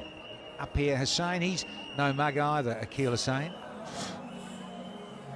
Hello, Liam, you're puffing. Oh, this dual role. MLC ambassador, getting my sprints in, just in case there's a few injuries, you know, got to get my fitness down. And the steps, isn't it about to get your steps in, young Liam? 10,000 a day, Danny. 20 for you, please. You're young enough. Change up, not a wide. Yeah, he's going to have to be smart here, Garka, because he's going to be up against these two, particularly Mulder. He hits a long, hard one. I think this is where he thrives, though. I think he's nice up top, but at the death with his mix-up, like he showed in the final last year. This is where he thrives. He likes to bowl against big players, and he seems to do really well under pressure.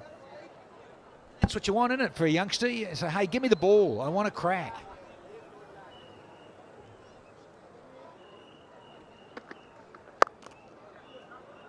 fluent. Oh, he can be so classical. Akil Hussain and big Corbin Bosch never had a price.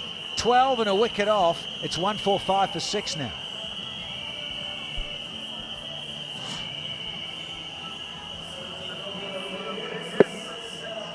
It's a little bit width, a little bit full, over pitch. It was a nice shot, classical cricket shot.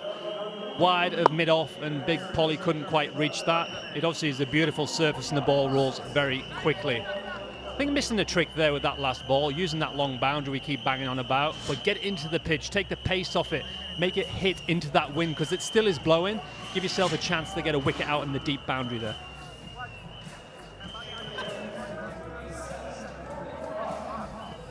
Yeah, wickets at the top there inside the power play. It's not ideal for any batting side, let alone the home side. The Texas Super Kings here in North Dallas. Time for Corbin Bosch. He's got 1 to go, 6 balls for him. He's got 2 for 26. He's been pretty useful. Few no balls, but naughty. Very careful of that too, and I think it might have landed badly on the inside foot or shin for Quinton de Kock. Tough boy. To your point, yeah, Bosch. Seamers this innings, as obviously took note, and myself and Nikhil's chat earlier, hitting the 8 metre, 6 metre line straight. The wickets have come from mix-up, hitting hard length, taking pace off, wobble seam, and it's adjusted here. Yeah, the wickets are shown up as blue. Yeah, I do love a pulsating graphic. Very good, Hawkeye. Well, you can stay. Excellent.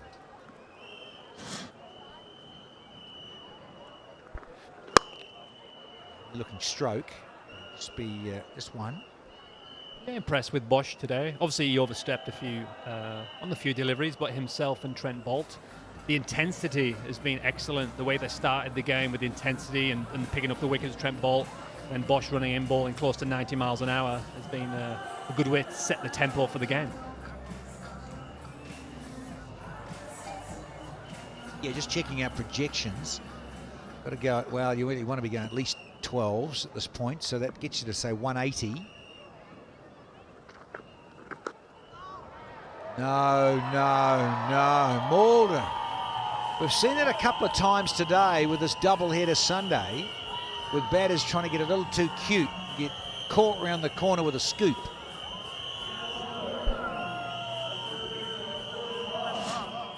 Here we go, the wicket here. He went early, did the old Josh Butler step away. He got a little piece of that, but I think there was pace off the ball, so he couldn't generate the pace off the bat, and it was an easy catch there to short fine leg. Was it Agarkar took that easy, especially after that beautiful catch he took the other day. That was easy for him to grab. Behant Mulder goes for 15 off 8. Super Kings are 147 to 7.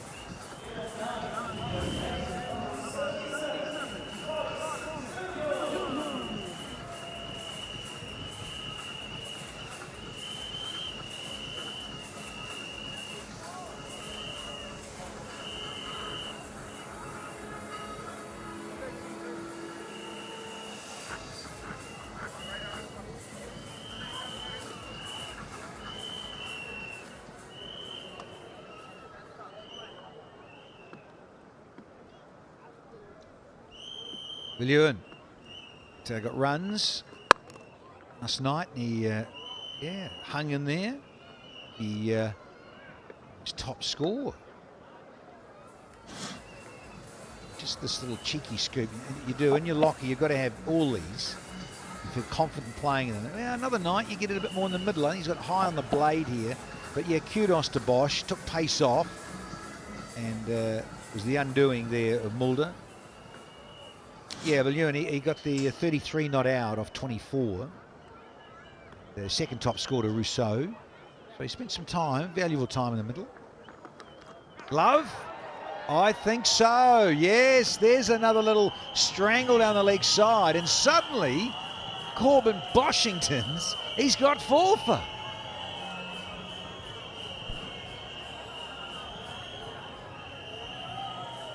Caught down the leg side. Not sure if that was off pace. We'll check this on now. Running, hitting the pitch nice and hard. I think it was a scramble, like a heavy cross seam. Didn't take too much pace off it. Rolled his fingers down the seam. It wasn't a bad delivery. It's caught down leg side, but I think it was the accuracy, hitting the armpit. Good bounce, good pace. Akil Hussain goes for 6. The score is 148 for 8.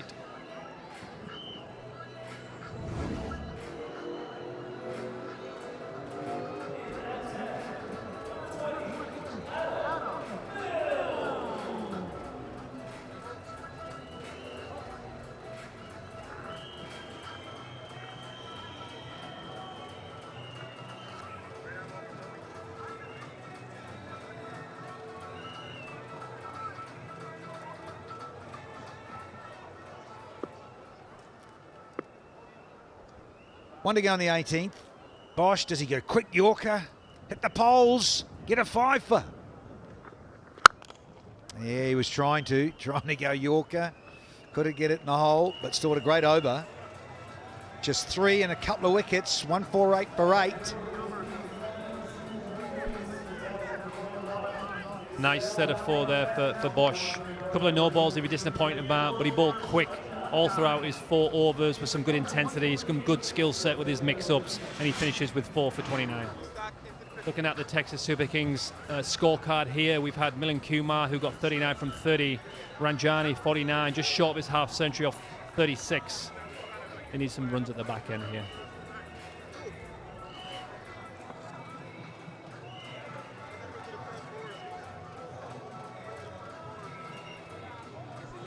Not a great scorecard when you look at that top order, once again missed out. 39-49. Milind Kumar. Ranjane, he got 49. 2 overs to go.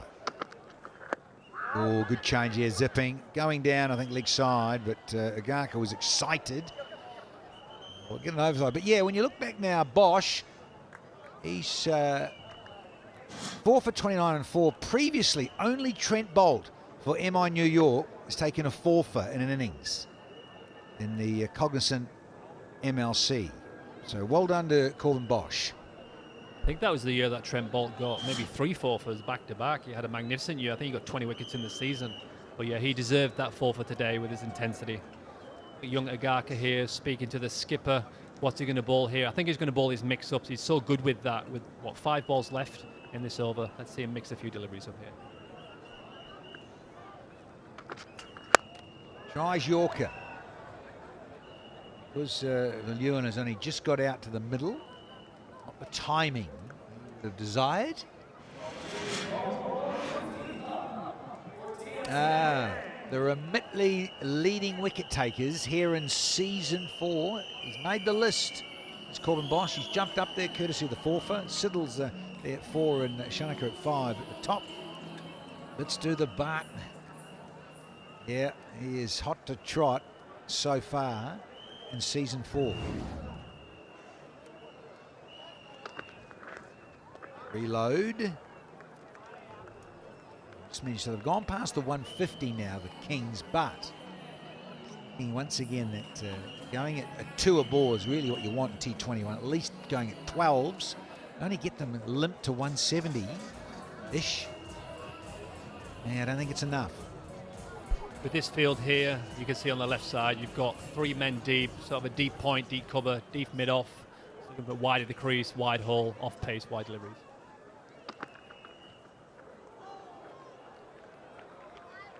Outstanding bowling by the youngster, Agarkar, showing his skill set, taking pace off wide. Not easy to hit that as a low-order batsman. Great skill set, this is what he thrives in, as I just said. I think it'd be interesting. He'll probably stay around that area now for the rest of this over, especially to, you know. Well, just on that, stats lovers, in terms of Trent Bolt, all those 4-fers. Oh, yeah, good change of pace, Agarkar. I just mentioned that Bosch has joined Bolt. It's the only other bowler to get a bag of 4 in a T20 innings in this tournament. Got 3. He was hot to trot, Trent Bolt. in the inaugural season of Cognizant MLC. 25th of July, 23, and then the 27th of July, and then the 28th of July. 3 fourthers on the trot, Trent Bolt. Good memory, Liam Plunkett.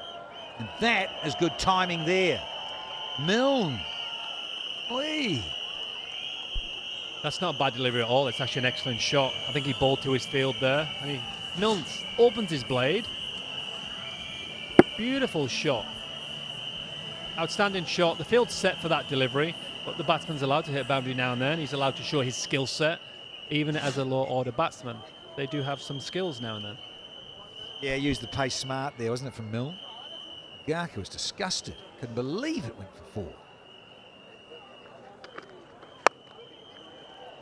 Give it a heave, is the old saying. He will keep the strike out of Milne. 9 off the 19th, 157 per 8.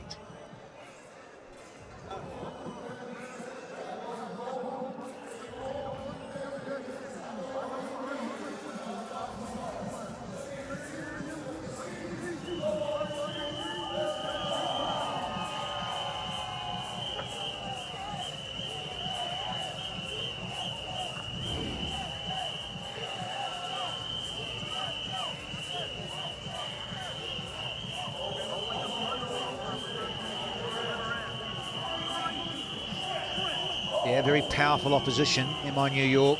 Nicholas Puran won the toss, said, we're going to bowl first, so we want to chase what you can post, Texas Super Kings. And look at that lineup. Manik Patel, you got the Kock, Puran, Legenda, Pollard, Anderson, Shepherd, Bosch. Whoa, tasty. Power. Very powerful. Bolt with the last. To reload that, Trent Bolt. Up against his fellow Kiwi countryman, Adam Milne, who's hit that boundary. Let's see what else he can do. Still got 6 balls to go. Know each other very, very well here, Danny. Trent Bolt, very good at executing at the back end here with his mix-up, his Yorkers. Developed a beautiful knuckleball over the last few years. Gonski! Yeah. And he says, Adam, thanks very much. You miss, I hit. And is the place to be against the tail enders who bat down at 10 and 11. Well done, Trent Bolt. Beautiful execution from Trent, but actually, it's actually a half volley, mate. It's a half volley, but you're not sure what you're expecting, especially a tail ender. He can bowl you a quick bouncer, he can bowl you a knuckleball, wide Yorker, or he bowls you a half volley that you miss. But it's a bit playful towards the back end. Adam Milne throwing the ball back to Trent Bolt. Adam Milne goes for 5. Super Kings are 158 for 9 with 5 balls remaining.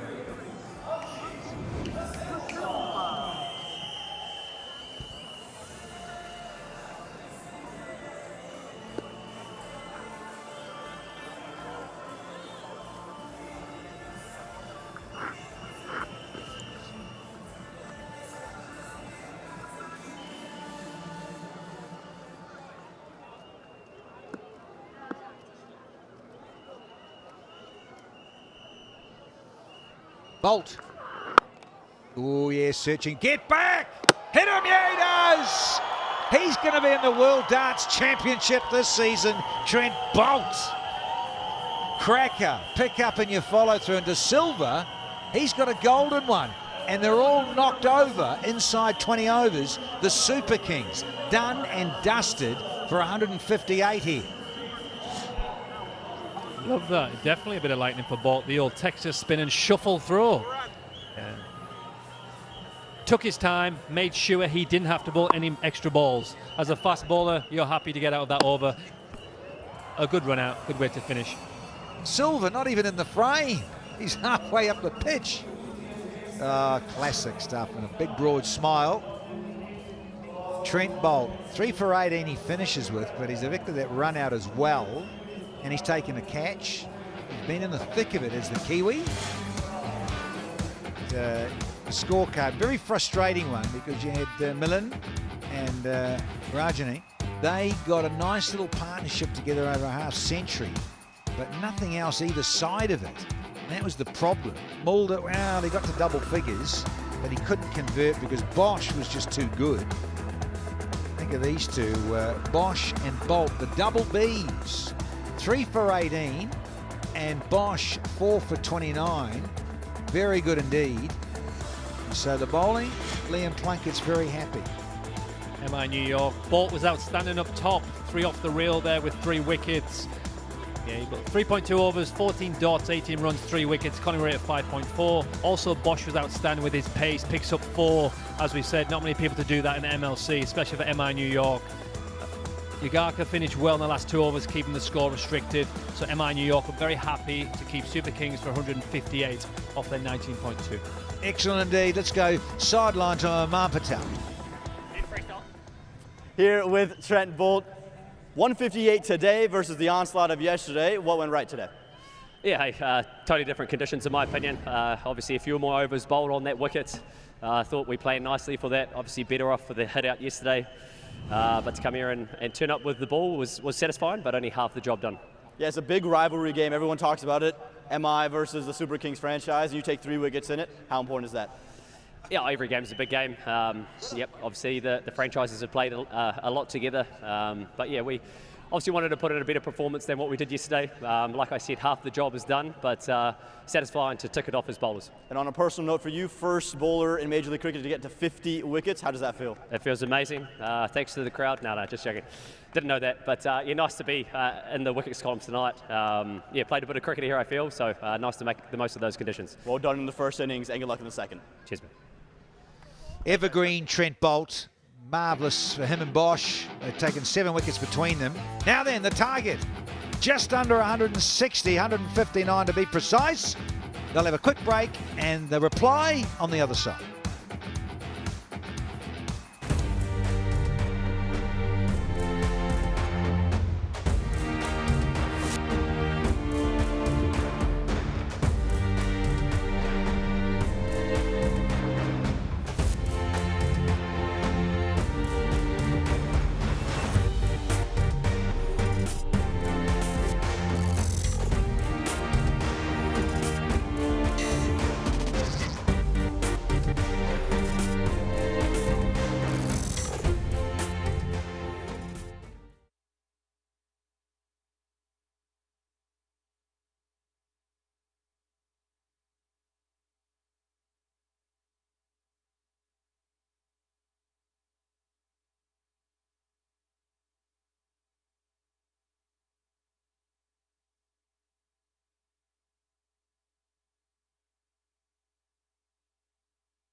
Sunday night action at Cognizant Major League Cricket 2026. And the Texas Super Kings, having been inserted to bat first, have had to be satisfied with their total of 158. Shubham Ranjane and Milan Kumar, the two best efforts with the bat. Probably a little bit less than they would have liked, but the reason they could only settle for 158 was the excellence of Corbin Bosch in particular, who took 4 for 29, and also the evergreen Trent Bolt with 3 for 18, star of the show. Gonna look at the best of that first innings, and well, right from the off, Trent Bolt was into the action. He picked up the big wicket of Smith Patel, who came into the side in place of the rested Faf du Plessis. It was a bit of a back spasm, and he was gone for a third ball duck. Ranjane and Mukkomala picked up 3 boundaries in his innings of 17. Riley Rousseau just the one before he was cleaned up alongside a send-off from Trent Bolt. Brought Milan Kumar to the crease, who hit 5 boundaries in total. Ranjane and Mukkomala was the 3rd wicket to fall. He went for 17. And Robin, that brought together Kumar and Ranjane, who played ever so well together. They did, played some really good cricketing shots. It was very entertaining. Important partnership between the two. But again, both of them got set and got out. That's a little disappointing from Pereira as well. As a captain, 7 of 7 deliveries. Went back after that. Just found themselves in a difficult position after that, and then no one really to bat and carry this team through to a better score. Shubham Ranjane tried, got 49 and got out. Just 36 deliveries. And then Mulder, a little bit of an impetus from him before he got out. This fashion. That one there was almost a double hit, wasn't it? Yeah. Akil Hussain came and went for 6 off 5, and then Adam Milne, well, he was cleaned up by his fellow Kiwi in a trademark point and stand and deliver. And then Dead-Eye Dick himself, Trent Bolt, got it done with a run out to finish things. Amchi De Silva from his first ball. Now, last year, almost to the day on the 23rd of June, Kieron Pollard became the first player in the history of cricket to play 700 T20 matches. We caught up with him last year for a great feature. Let's hear from the great man himself.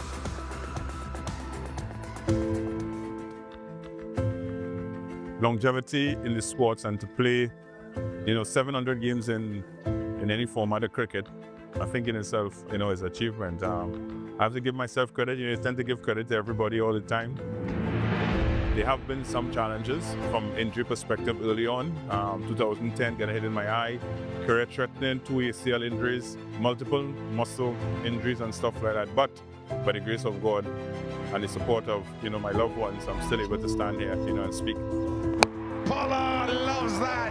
It'll be another day at the office. I'm hoping that the captain and the coach selects me for that game. But yeah, it'll be another game, another day. Trying to make an impact, for the team. Trying to do whatever is required. A God-given talent to play cricket. I still have, some miles in the legs. And of recent, in all honesty, I think with my son wanting to play cricket and he wanting me to keep going, he keeps talking about wanting to continuously see me on television. I think that in itself right now is the motivation. But the legs are getting slower. I'm getting run out more often than I've ever gone in a long time. But that's the competitive nature, still competing with the guys, off the field, sharing that knowledge, being on the field to help them, as well. Again, those are the things that, sort of keeps me going. Nerves are not there feeling. Nerves might be there when you go to bat at times. But if it's not there, then I think it's time to take the gears off and say, okay, thank you very much. I'm not going to blow my own trumpet. I'm going to leave that for persons to say whatever the case is, because everybody have different opinions in different way. But what I can safely say is that I've enjoyed my time, I've enjoyed my career, and I think that I've entertained a lot of people around the world. Hashtag 700. Thank you, and 700 more.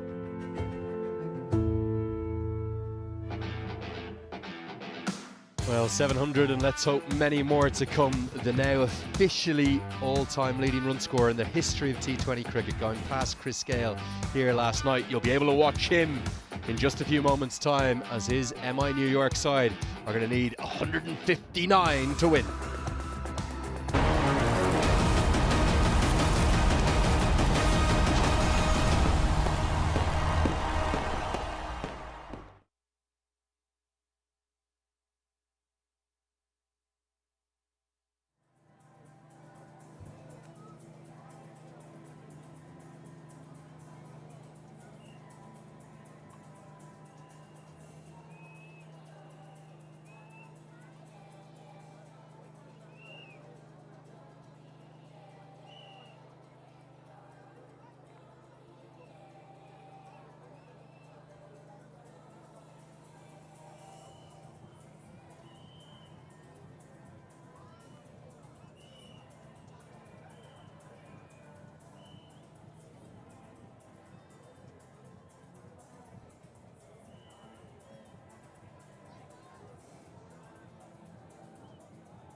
Beautiful scene of the Sunday night lights here on match day 4 for match number 7. It's El Clasico, the hometown Texas Super Kings taking on the reigning champions, MI New York.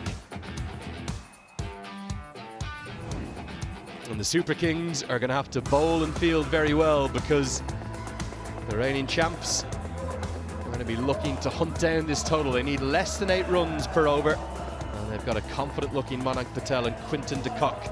The right-hand, left-hand combination striding out towards the middle. 158 on the board, Robin Otapa. Do you feel like in any way it could be enough for Donovan Ferreira's men? Well, it would depend largely on the bowlers and how much of an impact they can create in that first 3 or 4 overs. You want them to be able to take some wickets, and Akeal Hussain is probably your best bet to be able to do that.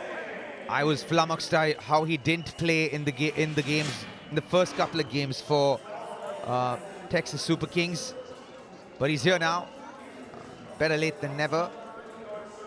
But it's also a great opportunity for these guys, the MI New York batters, to actually take their time. Manak Patel's done exceptionally well as the highest run scorer last year in the Cognizant MLC. Not much of a start in the previous game, but be able to take his time, can afford to take his time a little bit, get a sense of the wicket before playing aggressively. Similarly with... Yeah, I'd be pretty sure that Akeal Hussain should almost be in every single starting T20 11. You would like to think that his quality is going to be something that the hometown side might be able to lean upon. And I would suspect that his opening overs, particularly in this Lexus power play, are going to be very important. They've gone seam heavy before this. What can Hussain do? Here we go for the chase. Cut away, and immediately Quinton de Kock gets into his work. Only a fraction of width on offer, but immediately it races to the rope. Finessed, just beautifully finessed. He knew that the angle's gonna come and swing slightly away, even if he's trying to bowl the off spinner, because that's generally how Akeal Hussain plays. Held that position beautifully, tucked it away behind point for 4.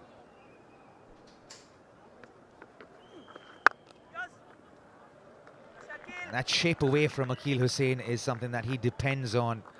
Goes to time and again with the new ball. It's got that circle around the offside. It's got long on and between deep mid-wicket and deep square leg.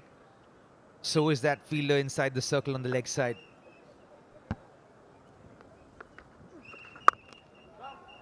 Yeah, packed offside field, and you can see he's trying to exploit that and find a way to get it through any one of those 5 men in yellow. And you'll see Akeal Hussain do this, and you'll see Quinton de Kock also trying to play with the swing. Yeah, look at that economy. Just impeccable, immaculate economy. Goes up and over the offside, hitting with the wind. Clever use of the conditions from de Kock. Will get the second boundary of the over. Playing with the arc of the ball. He's not trying to hit against it, hitting with it. And so cleanly. No power, all timing. Again, it's going with the arm.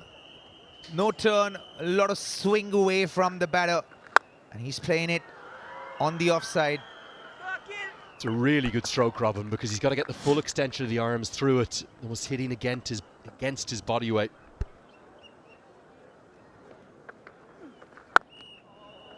You can't buy experience in the shop, can you? Yeah, he's so good, Quinton de Kock. And he's also in a much better place in his life and took some time off after his retirement and made a comeback into international cricket.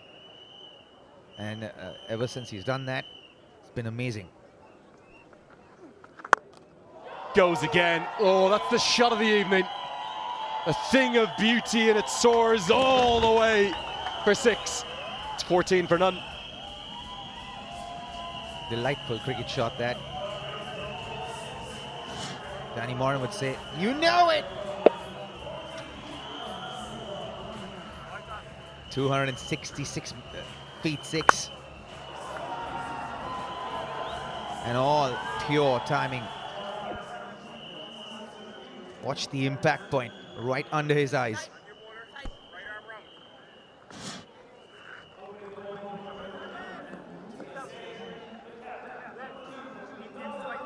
There's no doubt that the Cock's experience is a huge asset for the reigning champions up at the top. First 2 seasons he was with the Seattle Orcas and he moved across to MI New York last season.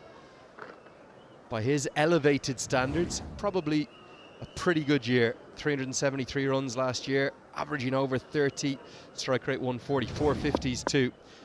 Here's a bit of a wild card, Donovan Ferreira, who, as a reminder, had the gloves keeping wickets on the opening night of the season just 4 days ago, Thursday evening. Now he's going to open the bowling. Yeah, he's a little bit of a jack of all trades, isn't he? Likes to don the gloves, likes to bowl with the new ball. Let's go, Dono! Solid batter, captain as well. Yeah, true all-rounder. Dono, boy! This Don.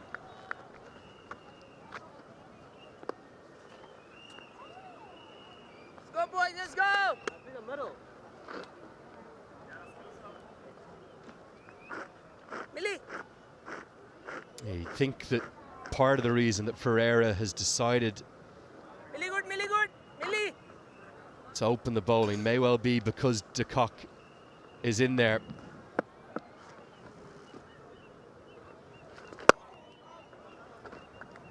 Nice, Don! But also another part of the reason, Robin, as to why he's having to open the bowling, there's an awful lot of uncertainty around the seam attack right now. TSK. Okay, well, he's the captain of Team America. He's opening the batting. Manan Patel. Nice, Dono! My name is Monang Patel. I'm 33-year-old. I was born in Anand, Gujarat, and I'm living in Atlanta. My passion is to travel. He does plenty of that, captaining America all around the world in ICC Men's Cricket World Cup League 2. Been to the last 2 T20 World Cups as well. Got to the Super 8 here on home soil. Yeah, he's a good captain. He leads well, plays very well as well at the top. Yeah, I like this from Monang Patel, giving himself time. He can afford it today with the scores not being very high. The end of the over, 19 for no loss.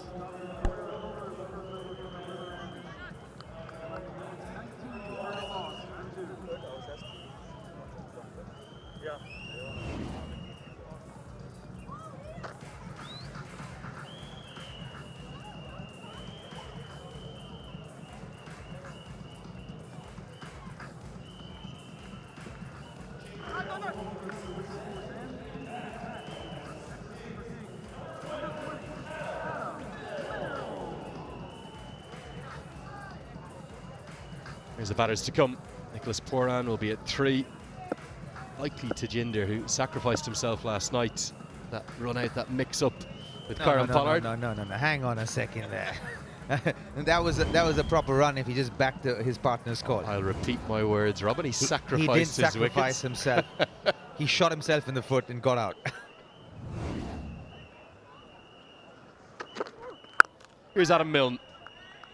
Now, they do have problems with the pace attack. Andre Berger's suffered an injury. We're going to wait for an update on that. Games come pretty thick and fast in the heat here. Keshav Maharaj is another option. Another left-arm orthodox spinner. Chatting to Sriram there. Fantastic first-class record, didn't he, in India?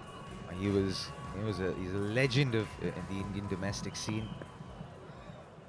Just tons and tons of runs. Extra pace and whipped away by Manan Patel. Really stylishly and elegant to watch. It's a good stroke. Yeah, very nicely done. Just came inside the line and clipped away beautifully off his hips. An effortless shot and so good to watch. Everything right about that. Tend to see with Adam Milne as well, as he may not play every match of the season. They'll probably rest and rotate him a little. You want to, don't you? Because it's just, the matches come thick and fast. So you want to be able to take care of your fast bowlers with kid gloves and give them a little bit of a break and try and use them sparingly. And you have to do that with Faf du Plessis as well. So I don't know if they've picked a complete side here where they account for injuries of fast bowlers and have backups for such players as well.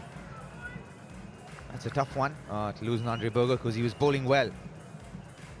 The talk I heard about Faf du Plessis is just a little bit of a back spasm when he woke up this morning. Again, probably after effects of that magnificent century he made just a few days ago.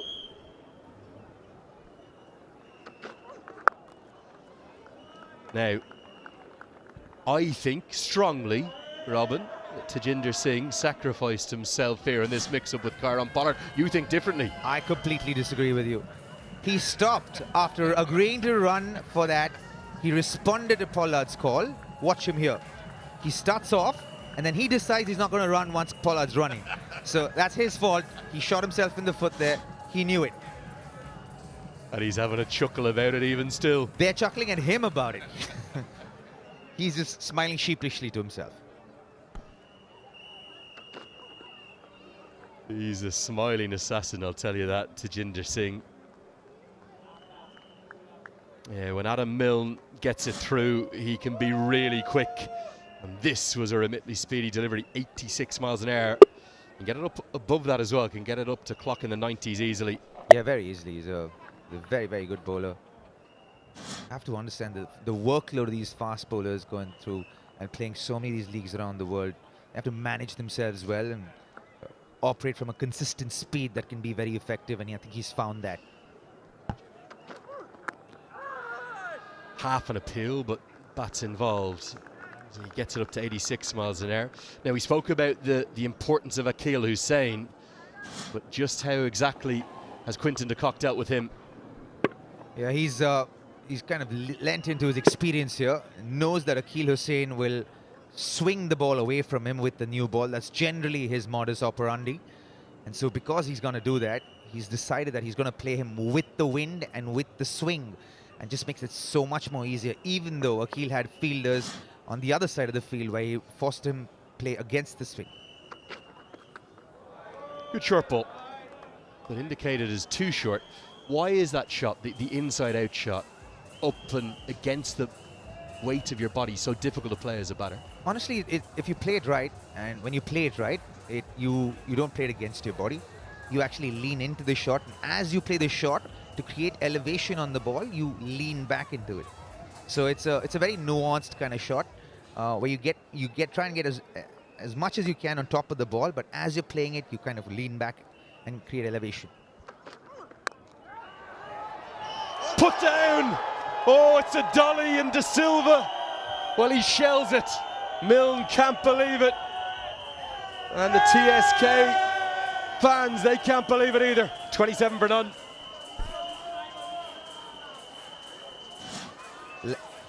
Lenny, as long as you say this did come from the lights, I'm fine with it. It's a costly miss for Ranjane De Silva. A reprieve for Manan Patel. Better capitalize on this, especially with the way he's batting. He's batting well here. Big moment in the game, you suspect. Ranjane De Silva, who's impressed me with the way in which he's bowled in his maiden MLC season. He's just put down what can only be described really as a regulation chance. It's almost maybe come at him more slowly than he would have thought, because I think it's come off the leading edge of Manan Patel. Yeah, so I think he expected the ball to come much faster to him. I think it left him in two minds as to how to take it, and then he just found himself, like he probably would have thought reverse cup, normal cup, and then found himself in between trying to jump and take it with, normally with the fingers pointing down. It's one of those ones as a fielder where you have to be clinical in your thought process, whether the fingers are immediately going up or immediately going down. He got himself in a tangle, and that's why it's gone in and gone out. And we've been seeing this happen across the world, isn't it? And we've been seeing a lot of drop catches. Beautiful shot that. Take that. Again, with the swing of the ball, he knew it's not turning much. It was an arm ball. He picked it up beautifully and sent it packing. Certain that was over 275 feet. Well, it's a big call from Donovan Ferreira, the stand-in skipper for TSK, to go again. And you're spot on the money, Robin. 86 metres over 275, 282 to be exact. You might get away with one part-time over a spin in the power play, not often two. Yeah, he's getting a taste of his own medicine, isn't it? Big sixes to the bowling.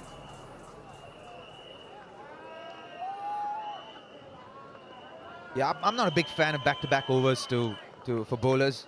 You can get away with one. I always think it's wiser to separate the back-to-back overs. I'm okay with the bowler bowling 2 overs in the power play, but separate the 2 overs. It shouldn't be back-to-back. So what does that mean? Bowl overs 2 and 5 or 1 and 4? Yeah, 2 and 5, 1 and 4, because that way you... Oh, shot again, but not timed very well.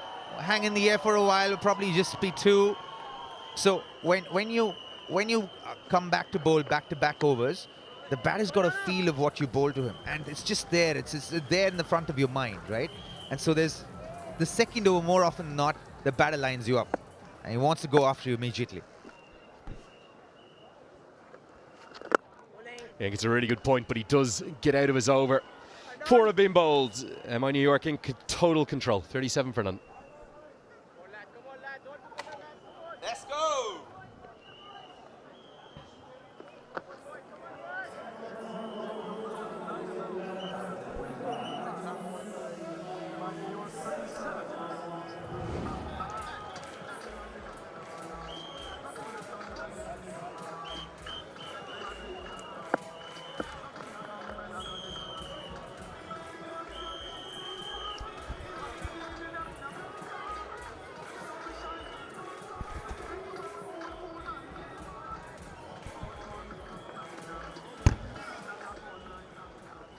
Current situation.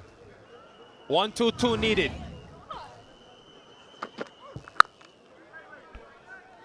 Adam Milne, who you expect Donovan Ferreira to be quite aggressive with, being that strike bowler. That they'll be planning for that man when he does come in to bat. Nicholas Puran. Nika Kolan alongside. How are you, Anika? Great, Nikki. Thanks so much. And what a situation. What a situation to be in as TSK. You're in the 4th over and no breakthrough just quite yet.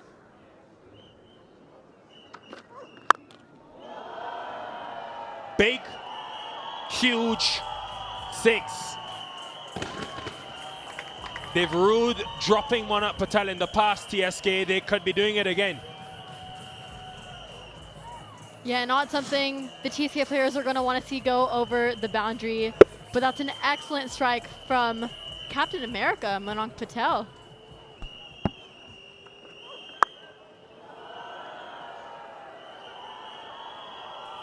You're not going to believe this, folks at home and Anika. 2 years ago, Monak Patel against TSK was dropped on 9. Went on to get 61. What was he dropped on tonight? 9.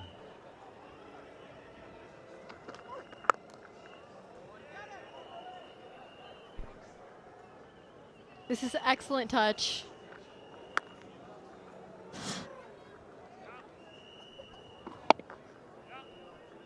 Ashmi De Silva was... I think he will come into the attack very soon, so has a chance to rectify the drop.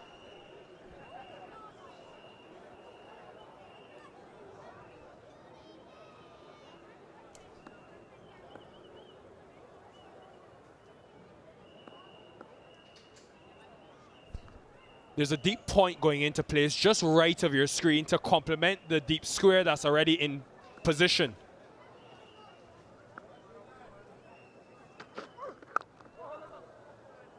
Looking for a back of the hand slow ball at some stage from Milne. He uses it in the power play sometimes and can really fox batters.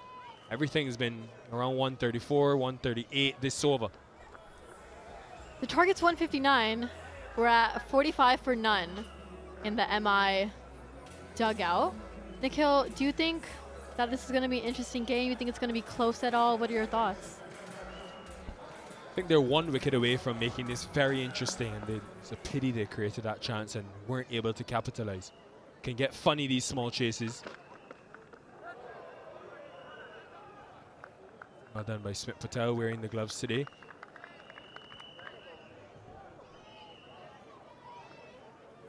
Yeah, good to see that the chase for runs and the hunger is still definitely on from MI. We already got 8 runs in this over. Still got almost 15 overs to go, so interesting to see what fireworks are created from the MI dugout here.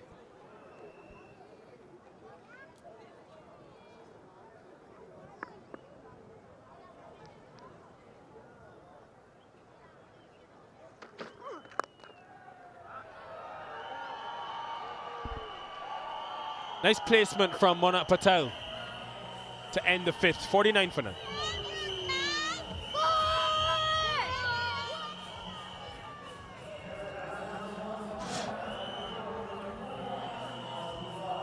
And just straying in line, and with just the one fielder deep on the leg side, he knew exactly where he needed to place that ball. Just as easy as a simple glide, a simple touch off the bat, and that goes racing to the boundary. Another 4 for MI.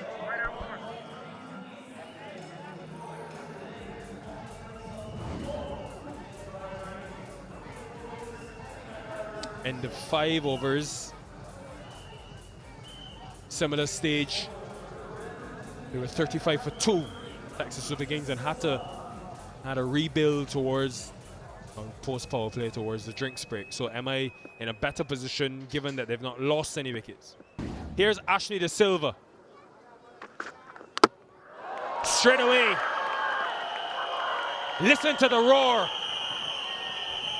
Huge moment. It could be a big defining moment. The Kock gone.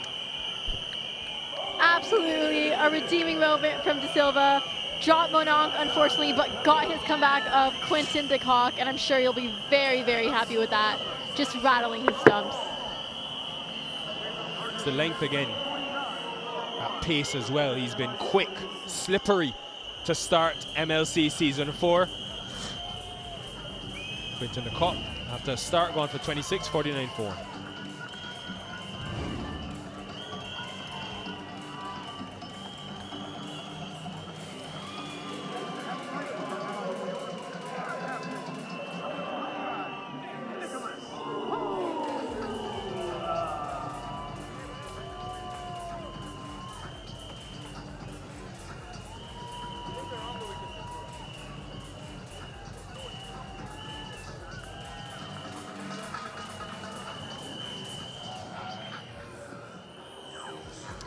Captain Fantastic walks into the crease. Nicholas Puran trying to just rebuild any momentum, but also just add a little bit of his pizzazz that he does bring to the crease. Couple of MLC hundreds for Puran. One came last season, right here in Dallas. Both are in Dallas, actually. You got one in the final that they won back in 2023. Scrambling the seam, going across the Kock.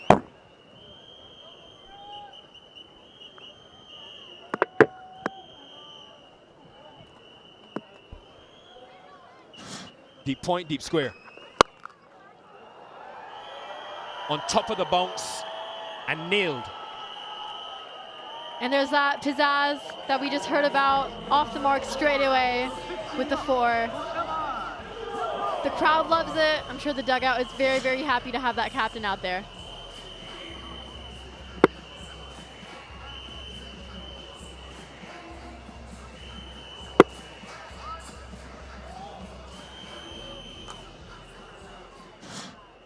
Don't think Ashley De Silva will be too displeased with that, given the plan and the field set with the 2 guys out square as he go back into the pitch. Pace off. Okay, Ashley, that's definitely sliding down leg. Remember in the IPL recently, bowlers went short to Puran, so that's an option for De Silva, who's shorter in stature but can get the ball up there.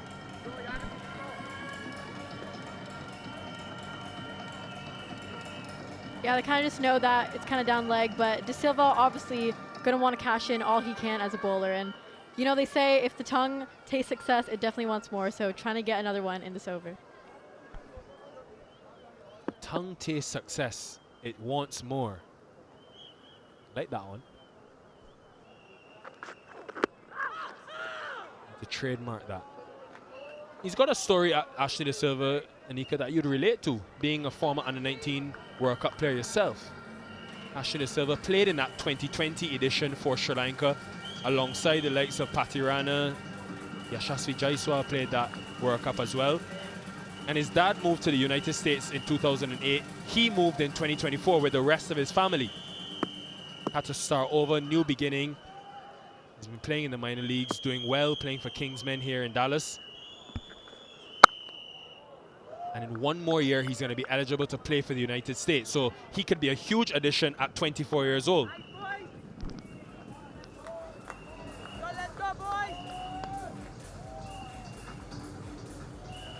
Yeah, it's great to see some young talent, especially the Sri Lankan here. At least in women's cricket, there's loads of people to kind of base your career off of. There's so many role models, Chimaru Atapattu, and people of the sort. So there's no doubt that he had a bunch of idols growing up that led him to be here. Said he always wanted to bowl fast. As long as he can remember, went to Richmond College, same school as Kamindu Mendes, Wanindu Hasaranga. Deep point has come in for this last ball. He feels like he missed out there, Monak Patel. Nobody was on the boundary, offside. End of the Lexus power play, 56 for 1.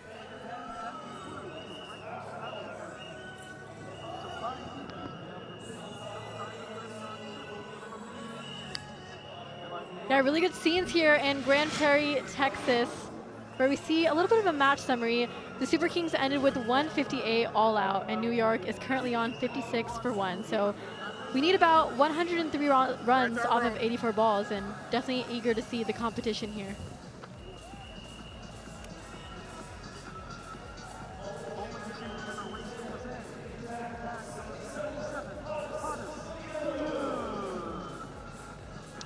Only 100 to get. Asking rate is around 7, so more than achievable. Hardest Viloon, 1 for 33 in his first game.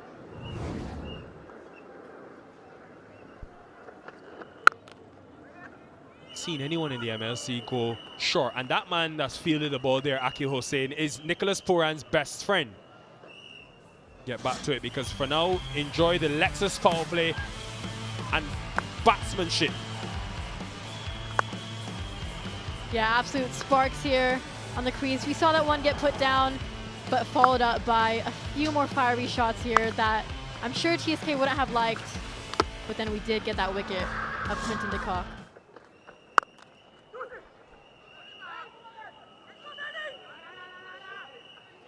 And there it is, Anika. That length is what bowlers continuously peppered Puran with in the IPL. Many players in this TSK team, and of course analysts as well, that would have come in preparing for this. So not surprised to see Viloon go to that early, get him pulling into a slight wind leg side with boundary protectors deep square. Akil Hossain is his close friend, Anika, so he would have all the intel on Puran.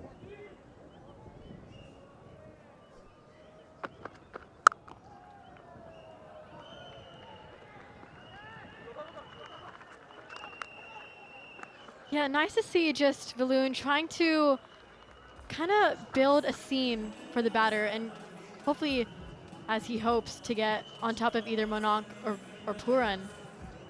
Hitting a different length, just a little bit wider, and it'll just be a 2 to the boundary, but definitely some smart cricket here.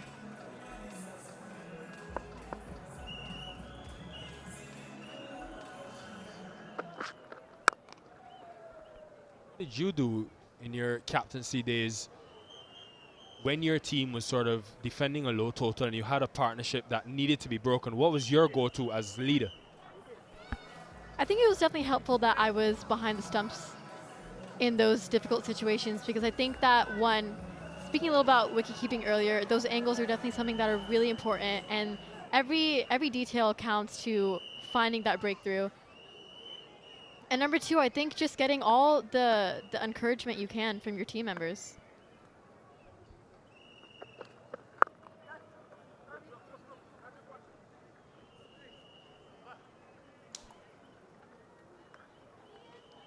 Puran will be really pleased with the way his bowling attack has gone, because there was a problem last year where they conceded a lot of runs. Rarely did they restrict teams and make life easy for their batters.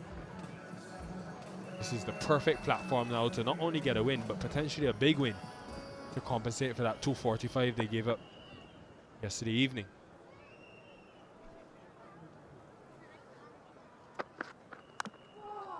Could have easily gone back into the stumps, but instead it will find the boundary. It's been Monak Patel's day so far, 65 for 1. Just trying to access that cover region, trying to pierce it through for a boundary, but nevertheless ended up getting one just a little behind the wicket. But I'm sure that's more runs added to Monak Patel, and that's more runs added to the score, 65 for 1.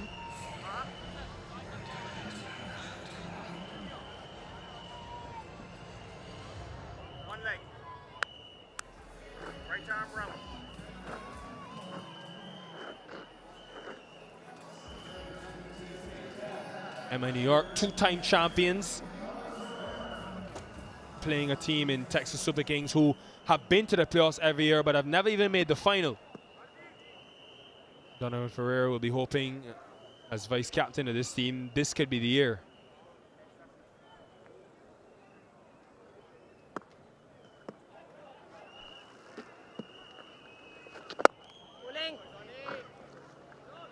Yeah, definitely going to want to be leading from the front as someone with a lot of experience and leadership. Starting off with a dot there, and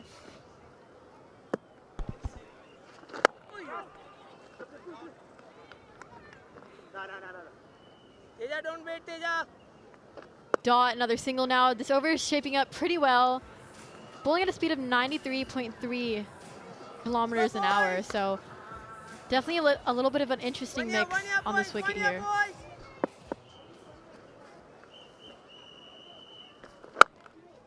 We've heard a lot of great insight from you, Anika, in these first couple of days of Cognizant MLC. Nice, Donald. I want to know how you're enjoying your commentary experience. Assume it's the first time. What you've enjoyed about it. Yeah, honestly, we've heard a lot of brain farts and some little interesting things that I didn't mean to say on air. So it definitely hasn't been easy to begin with, a lot of nerves, but I think the best thing about it is the crew that I have around me. Nikki, you're right here next to me in the box. Danny's behind me. There's just so many people who have been helping me so far. So Let's go, Donald. it's been a really great and enjoyable experience, and I can't wait to continue to grow. Definitely gained a few commentary fathers. Fitting for Father's Day. Let's not forget that. Nicholas Puran is a father. Can confirm that. Donovan Ferreira, not yet.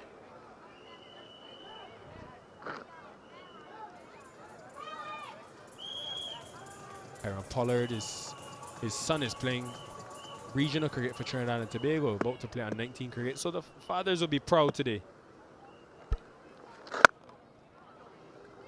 Nice over from Ferreira. They need a few more of these to get back into this game. 70 for 1.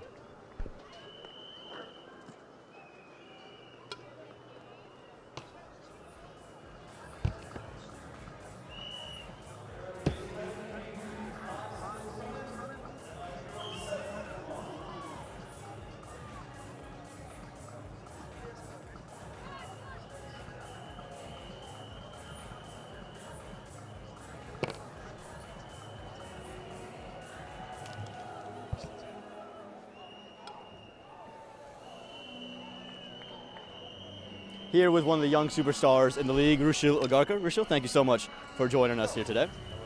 Yeah, Rushil, for you guys with the ball, much different in the bowling innings. Obviously, Mitch Owen had the ballistic innings he did. What was the difference for you guys in discussion coming into today? I think yesterday the main thing was that, the wicket was also really good. I think that played a really big factor. I think today, when we started the first over, when Bertie was bowling, we could see puffs of dust puffing out of the wicket. So, we instantly knew it's going to be slow. So we didn't want to make good use of that. So, going more change-ups and stuff like that, sticking to the hard lengths and, not trying to pitch everything up. Gosh, and you have the ball in your hand now. You talk about those change-ups. We heard from Liam Plunkett about the slower balls, the back of the hand deliveries. You mind showing us just a couple of your tricks here? Yeah, sure. I mean, it's going to be a bit of an advantage for the opponents now. But yeah, I mean, for me, when I'm going my cut, I used to, use a lot of my palm. So I think the palm helps me to really get over the ball and try cutting it onto the wicket. I don't want to loop it. I just want to hit it into the wicket. So I think that plays a big factor for me when I'm bowling my slow bumpers, when I'm bowling my hard lengths with slow, and stuff like that. Just keep changing and works for me. And then I've added another knuckle ball, which I've been bowling here and there. So those things have been helping out quite well. So you keep talking about all of the change-ups. How many of the seam up deliveries are you able? What's the percentage difference for you? I don't have the stats, but maybe about 20% quick and 80% slow. So do you need to change the Crick info? Is it no longer right on fast? At this very moment, everyone's making fun of me that my average speed is going to be in the 60s and 70s rather than high or mid 80s. So yeah. Who's leading the charge of that foot? Is it Trent Bolt? He was giving you some stick before he got it here. I think it's the whole team. I'm the youngster of the group, so I'm going to get picked on a little bit, but it's all good. You speak about being the youngster of the group, also one of the young Americans. How good has it been, this experience for you, to continue to grow and take this into your international career? Honestly, just being in the MLC has helped me grow massively anyways. Playing against some of the best, testing out your skills against some of the best in the world. I don't think it gets any better than this for someone like me as well. 1 month, I have a lot of fun. Just keep learning. Yeah, we saw Kieran Pollard hit a brilliant 100 yesterday. You have to bowl to him in the nets. What do you do when you're bowling to him in the nets? Bouncers.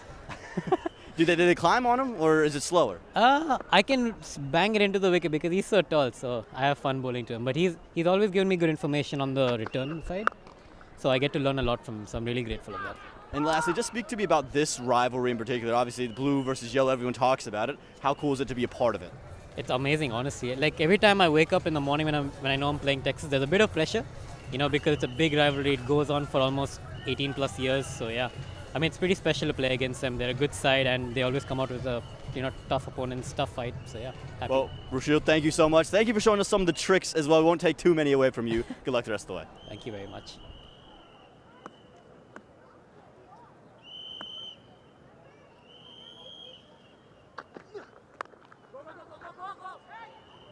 Yeah, good to see young talent and continue to develop around those who do it everywhere in the world, and you've then got to put it into practice out on the park, and Dugakar does a good job.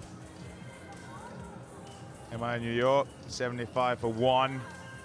Another partnership developing here, 26 from 22, and required rate not troublesome at 7.5 required from here on. Captains are plenty.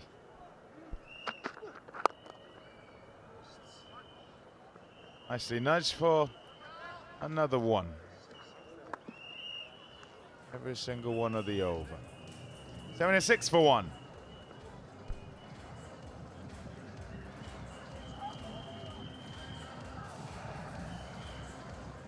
It came second yesterday.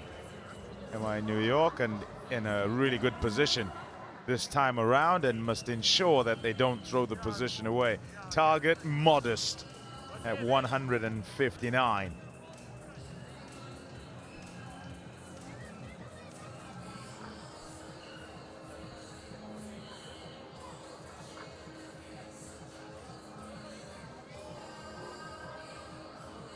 At 13 from 13, Puran, and 34 from 25, Monarch Patel. And Quinton de Kock got going somewhat. 26 from 16. Just tucking in. Got out. Missed one, really. Let's go, Saigo! Yeah, good running. Nicely weighted. Yeah, Pom, when you talk to batters after they've played a bit of a season, rather miffed, don't they? When they get into the 25, 30 and you get out, it's just really frustrating. And boundaries to the Blues. So you see where he's very good off his legs, so good there. At the moment, it is a wonderfully controlled, sensible knock. Doesn't have to go outrageously, as you mentioned. Paul, look, 7.5s, 80 from 64. The captain's there. He's having a bit of time in the middle, and that's important for Nicky P. because that big fella, he spent a bit of time in the middle last night at 100, just quietly off 56. 100 not out with 4 sixes and 11 fours, Corbin Bosch. At the moment, just content to do that, rotate the strike, is Puran and say, look, I'm giving it back to you, Monarch. I want you to be there till the end. Get a score, be there at the wash-up of match 7, please. Otherwise, I'm not picking in the next game.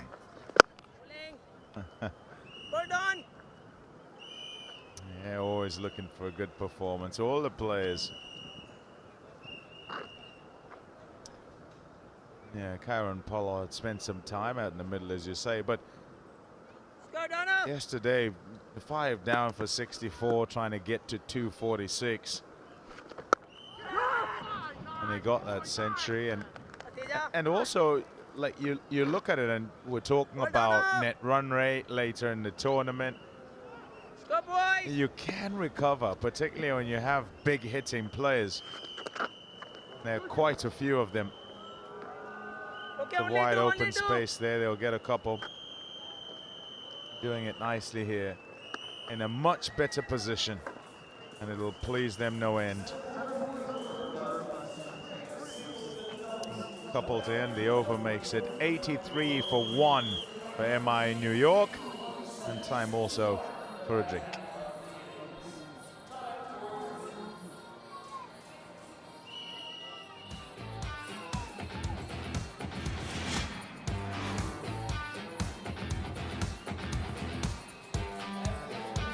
Yeah, just the one man out, Q to K. Healthy striker, you'd expect that from him inside the power play with these 2 4s and 2 6s off those 16 deliveries. And now you've got a nice little partnership here building. 34 from 29, so yeah, time in the middle. We keep saying this. Paramount that the top order get you majority of runs. Really do have to. Think about the bowling fraternity. Herrera, well, he bowled himself out. Milne, a little expensive. Pace-on can have that effect. And Ewan's had one, so's Mulder and De Silva. And Akil Hussain back on the side. His first little outing in season 4. That was a nice little effort. Get back on the park for Akil Hussain. Here he is. Up against a Kock, and that's always difficult because this man, he makes it look so easy, and that was exquisite. Probably the shot of the tournament for me over extra against a classy spinner, and then boom, he's put it down. And then Monarch head over, and there's a little chop on. So it didn't cost too many, luckily, for the Super Kings, but they desperately need 3 or 4 more quite quickly. And can it happen after the drinks break? So often is the case. You have the break in play, and then a wicket or 2 can fall. 158, all out rock and rolled in 19.2 overs. Tough to defend that on this pitch under lights particularly.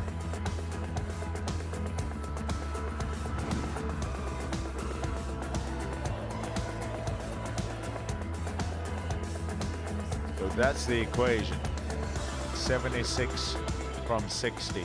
And you'd say that's a comfortable equation, particularly with a partnership going. That is 34 from 29.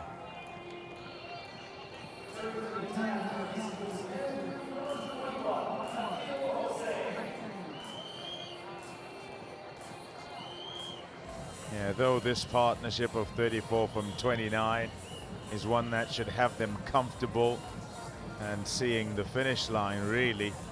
76 more required. It's how they do it. It's important how they do it. They'll want to make sure that they play this nicely.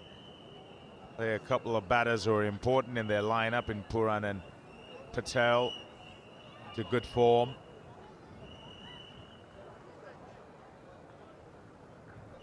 There's Akil Hussain. Just the one over and went for 14.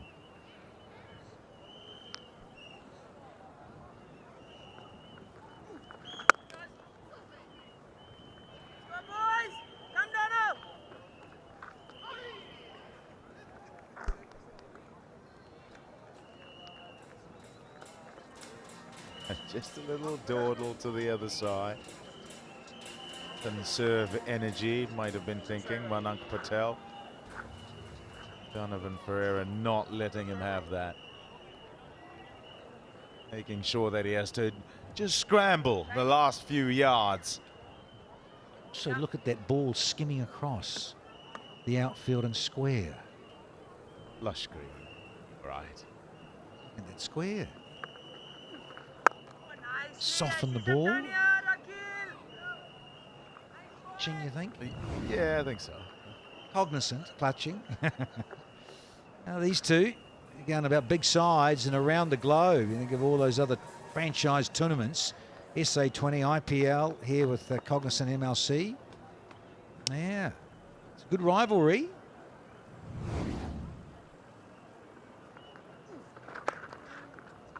Here at Cognizant MLC, it's 5-2 in favor of TSK. But what they'll say is, you know what? We've got 2 of something you don't.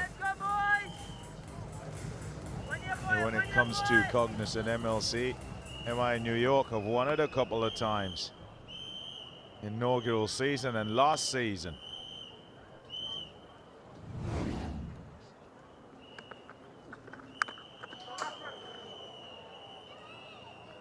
Yeah, champion sides both though, got to be said, when it comes to franchise T20 cricket.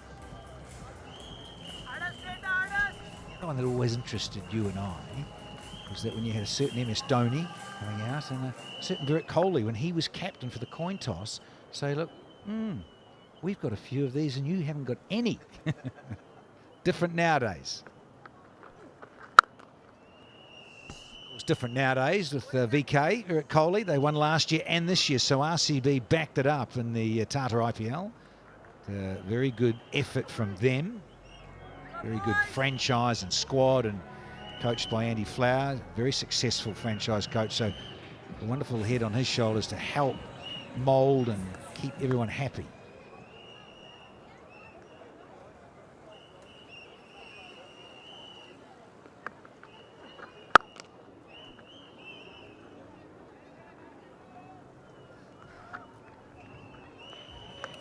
Just a 6 off.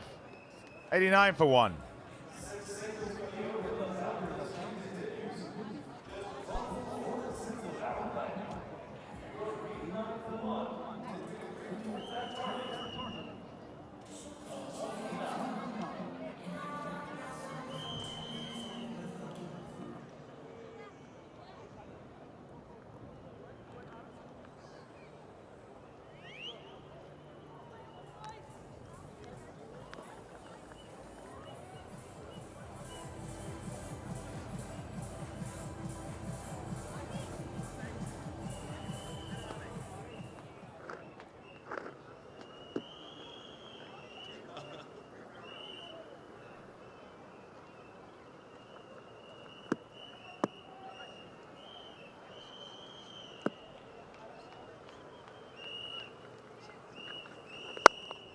Shot.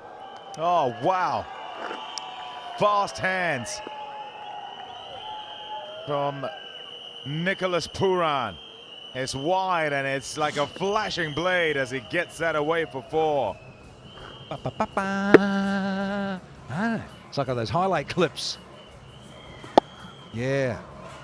You think of Puran, and of course, really he's also a keeper, but at least this day and age, he doesn't have to so much. And he's on the franchise circuit. He just loves to be out there batting high, as we know. So he's batting 3 here. A lot of us quite enjoy it when he opens as well. Inside a power play and gets more balls to face and all those sorts of things.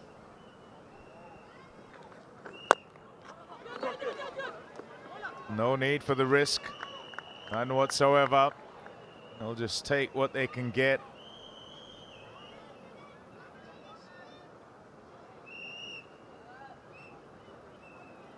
Yeah, just a little chat.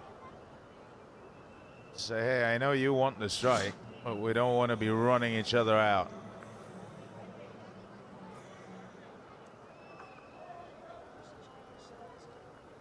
Leg side dominant tonight. Manan Patel.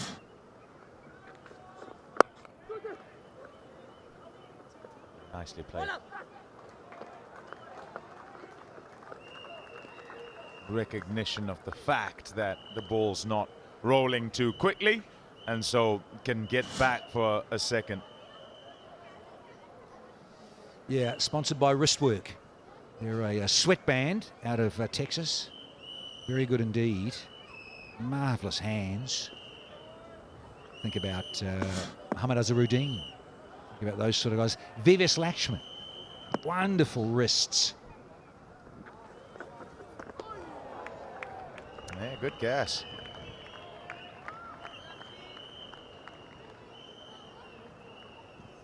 Enjoyed watching him, De Silva, young talent. A remitly speedy delivery from him there as MI New York lollop along towards victory.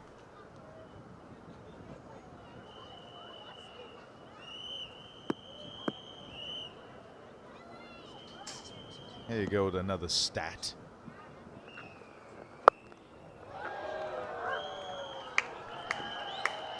Somewhat shuffled away. The dexterity impressive from Puran. Knew there was nobody there. Hence the wrist work that Morrison refers to get it in the gap. Oh, just simply so good in this area. Yeah, it's a back of a hand. I don't mind that. It's actually useful, but just the length was too comfortable for Puran to get underneath and flick. Been part of exactly 100 successful run chases. That'll help. Oh, wow. A long way back. Never mind the stands. He's going over them. 105 for one.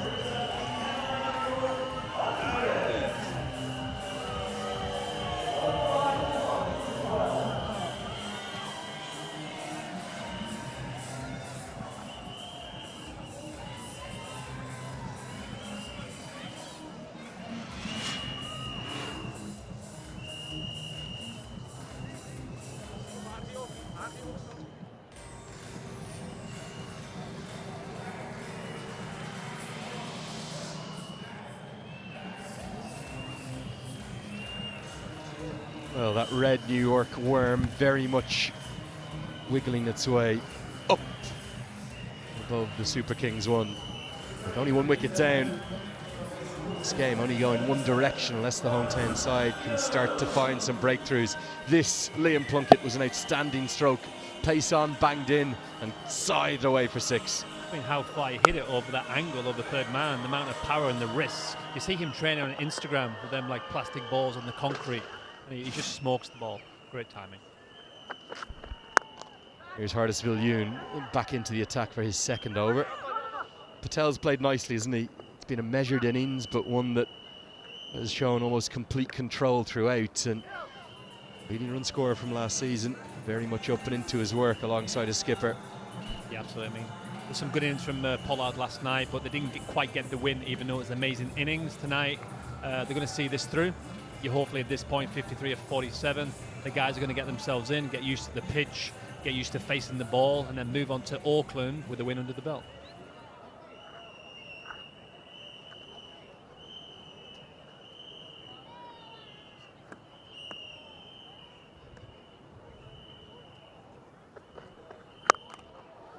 Short, wide and cuts away. Good piece of work from Milan Kumar, but Puran wants the second, will get it. If they can close out that victory, Liam.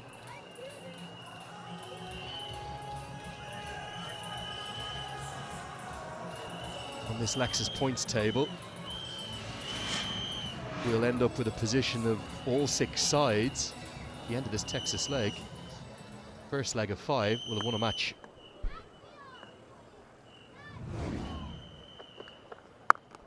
That hasn't always been the case, isn't it? In previous seasons, we've taken 2, 3, 4, 5 games for sides to get up and off the board. Going to be much tighter this season 4, you sense. Yeah, it is. Obviously, the teams are great, but it feels like the more structured this year. When you look at that team of MI New York, you'll get it. MI New York. It's so structured it's so structured with the powerhouses, but the way they bat now, the way Puran bats, he can explode, but also he can be very clever and win the games and knock it off in the old-fashioned way. It's always good to see every team with points.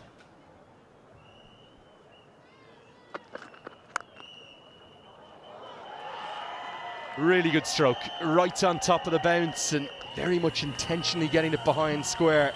In complete control, Monank Patel, 4 more.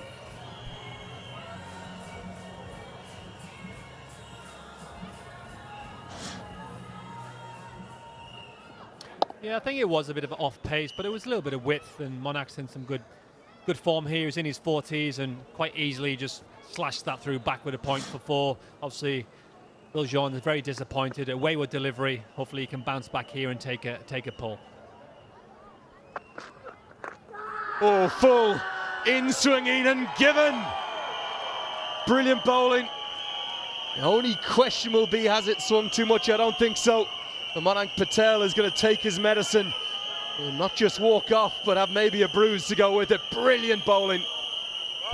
Off-pace leg cutter. I'm not sure he meant to bowl that leg cutter full as a Yorker, because that's a hard skill to bowl leg cut and Yorker. But I think he kind of maybe swerved into the batsman. I'm going to look on the replay here. There you go. A leg cutter, rolled his finger across it, going down leg by the looks of it, in my opinion. Any? Going down. Maybe it's the angle, maybe it's your TV screen. Maybe I'm getting it wrong, I don't know, but I don't know, I reckon crashing into leg stump on first view for me. They do have 2 reviews. Patel chooses not to use it. He's gone for 46. It's 113 for 2.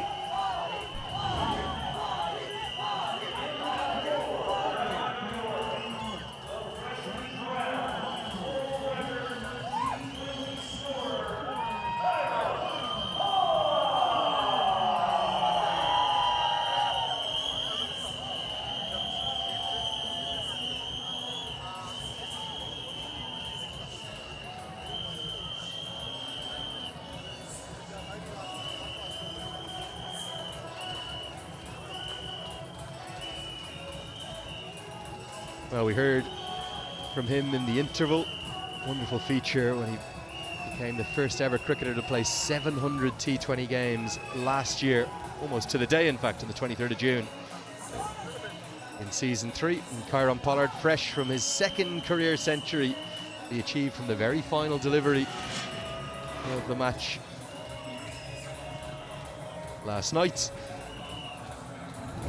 Comes to the crease at number 4. You reckon this might have just been sliding down? Was it going to go on to hit leg stump? Let's see.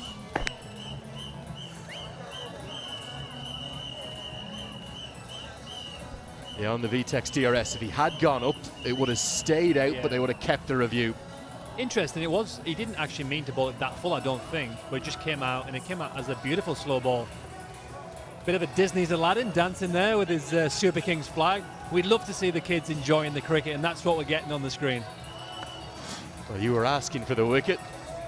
He's given it to us, says Harness Viljoen.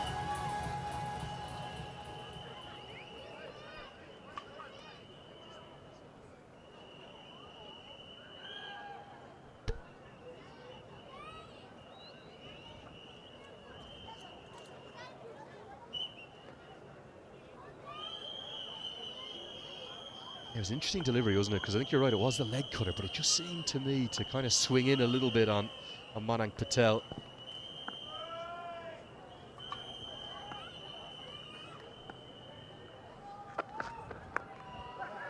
Shorter delivery to start with as Pollard needs to get moving, direct hit, but I think he should have got home. We're not going to go upstairs. End of the 13th, 114 for 2. As a bowler with pace, Viljoen, that's what I would give him. I would bowl it into the pitch. I'd bowl quick at Pollard. He's come down the wicket there because he doesn't want to get hit in the head. Easy in, past the stumps, easy run. The old guy's got some speed in them legs, mate. He's not tired from that century either. Well, I suppose the other benefit, because he'd come down at Viljoen, just had that sort of stride and a half already done. Yeah, ball against him a lot. He often does that. He walks towards you because sometimes he might think you're going to bowl a quick bouncer.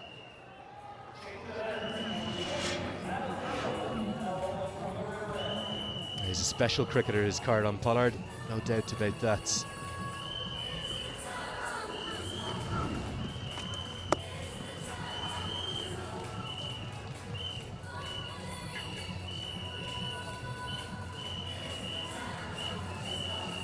Adam Milne is got the ball here. He's bowling at Kieran Pollard.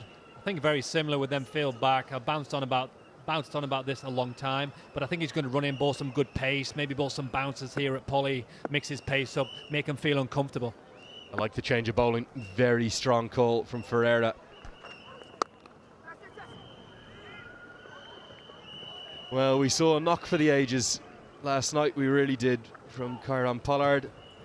Being talked about all across the cricketing world of social media today. Remarkably, just his second century, his first in Cognizant Major League Cricket, came off 56 balls.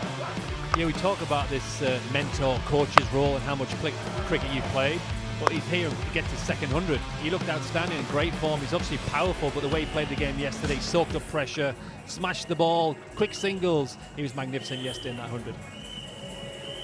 Yeah, his first one in the CPL came all the way back in 2018. Just like Faf du Plessis showed us, you almost get a sense some of these kind of slightly older guys are spurring each other on, aren't they? Really great to see.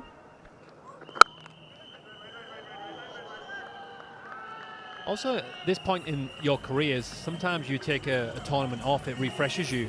He's obviously been training hard. He's obviously been playing some good cricket, otherwise he wouldn't come out here and just bang 100. He's obviously looking after himself, hitting balls and thinking about the game, and I wonder how long he's going to play for. I thought what he was saying in that feature was really just so applicable, and you could see it within him. He's playing for his family now. He loves having his son watch him. That's really his motivation to keep going. Every time he gets back into the blue of an MI side,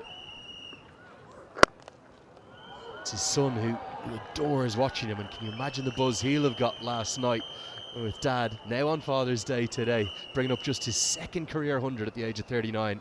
That's beautiful, isn't it, to be able to perform in front of your son and inspire your son to play professional cricket. And the way he does it is amazing. He hits the ball as far as anyone else in world cricket, so I'm sure his son was smiling from ear to ear last night.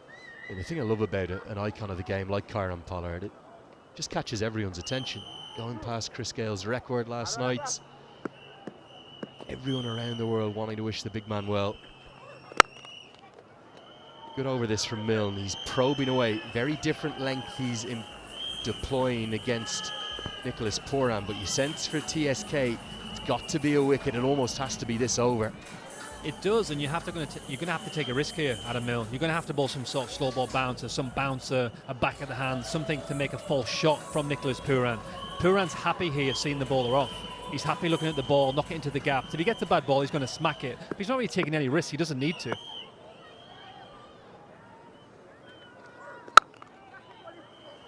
Yes is the call now. Oh, this would have been close. I think it may well have been gone. Puran is quick. In fact, he's very quick. But could the throw from Riley Rousseau have caught him short?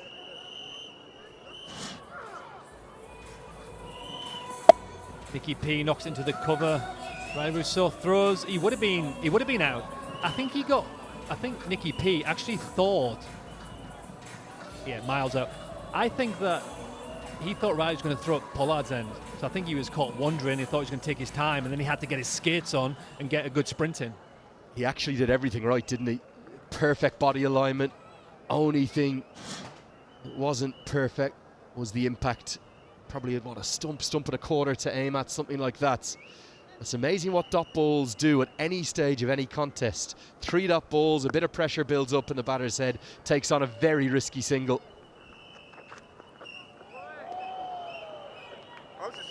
Dot ball to round it out, even though Kieran Pollard asks, why is that not a wide? Just 2 from the over. A brilliant one from Adam Milne. 116 for 2.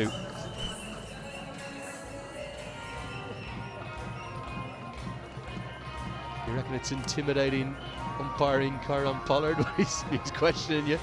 Especially when he's walking towards you. Definitely is. Definitely is. He's such a big man. Even when you're bowling at him and Chris Gale and the powerhouses at the crease, they are intimidating, especially if you've not played against them much. I think even just his cricketing stature. You know, nobody's played more than him, full stop. So much respect in the cricketing world.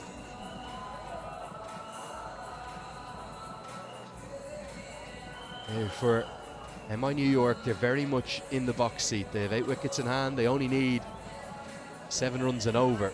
given the run fests really we've seen throughout the entirety of the 7 matches in this Texas leg, our opening leg of season 4 of Cognizant MLC, suspect they should get this done and get this done handy.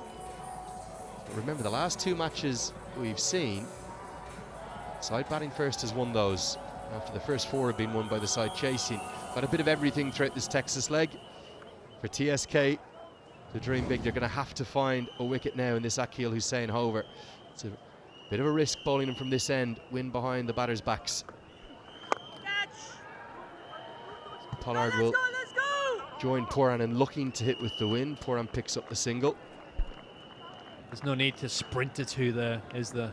Get the big man on strike. They played against Hussain a lot, Akeal Hussain. They played against him many, many times in the CPL and around the world.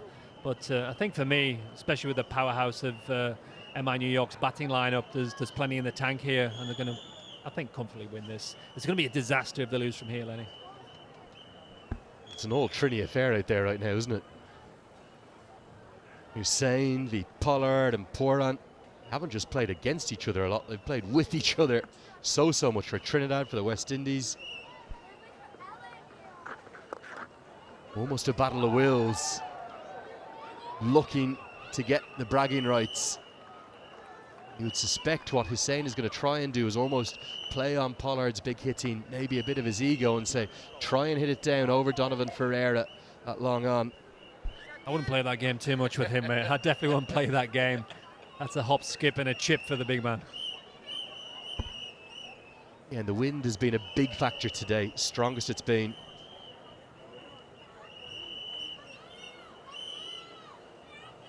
.114 for 5, TSK were at this stage. Big difference there is the 3 extra wickets that TSK had lost. That wind really is just a pickup shot for Pollard if he gets it up. You knew it was a matter of time. It was always going to happen. Much slower through the air. Brave bowling from Hussain. Yeah, he read the movement of Kieran Pollard and obviously took it wide of his arc. Still potentially he could have hit that. Very clever bowling, seen him moving, took the pace off, a tiny little bit of turn, more bounce, a little bit of bounce. So clever bowling, very clever bowling. Trying to get that side spin. Big deep breath here from Hussain. Great cat and mouse game, this one. Tries to follow him.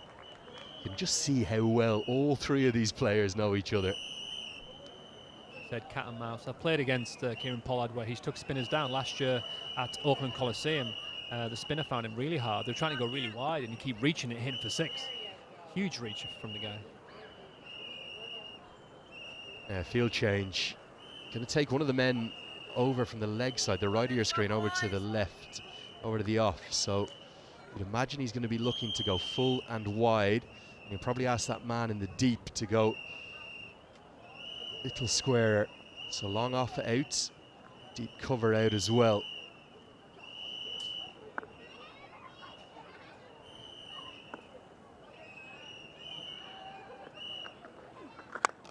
Almost into the hitting arc, probably gets away with that one. Yeah, I think you kind of have 2 options to bowl here at Kieran Pollard, really wide line or heel. I think they're the 2 options. Anything straight is probably going to go out the ground or at least go for a boundary. With that wind, is the heel delivery a pretty brave one though, to say the least? It is, with your fielder out there, heel with pace on, kind of like a Yorker to make him dig it out, to get off strike, but then you've obviously got Nicky P coming down the other end, so it's lose-lose. Loving all the byplay, the reactions between all 3. They're all looking for the bragging rights, aren't they? Don't remember Akeal Hussain taking as long over and over as this one here, trying to get every fielder into the right position. He's going with 3 on square or behind on the offside.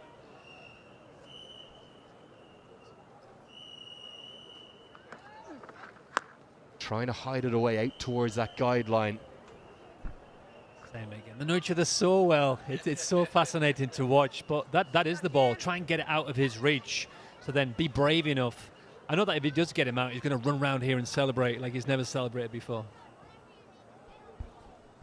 Really good shot there, just how packed that area of the field is. You just know what's going to happen here. Doesn't want to bowl anything that Puran can utilize within his hitting arc to go down the ground against. So he's got to get that accuracy right outside the off stump. Back-to-back wides, 3 and 4 in fact. many runs to play with either. So it's risking it because you don't want to get hit for 6. But if you keep giving free runs away, the game's not going to last long either. All sorts going on. Now Nicholas Puran comes and stands outside his off stump. He moves back. This over is taking an eternity. Almost has his dancing shoes on. In, out, back again. End result, a dot ball. Good bowling. That's it. You're going to nail that wide line and make him think you're going to bowl there again, and then you shoot a quicker ball down the line. That was a 96k. Good bowling, clever bowling. Even there, Pollard coming over to Hussain. All sorts of chatter going on. Will be given as another wide.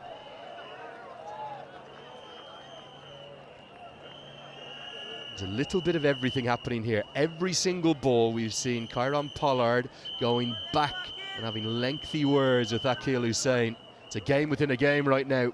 Oh, he's coaching him, one of the two.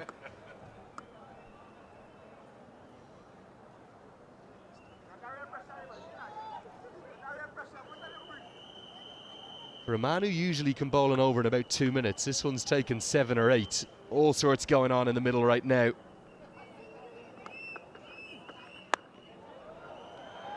Just outside the guideline. Hussain can't quite believe it.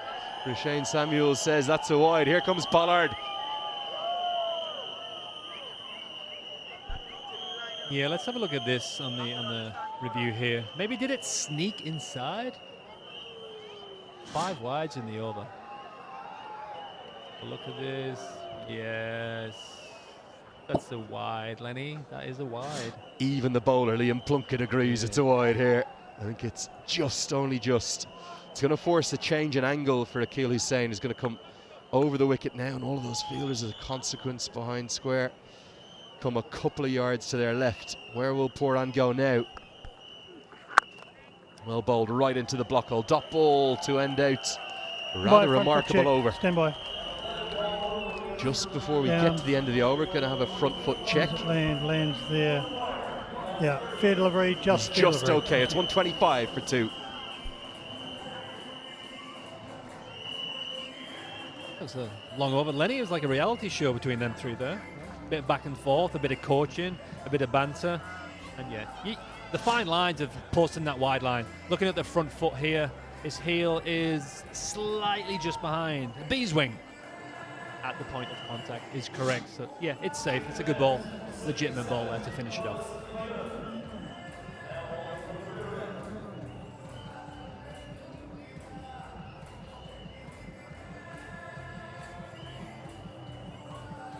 Awful lot of tension out there on both sides.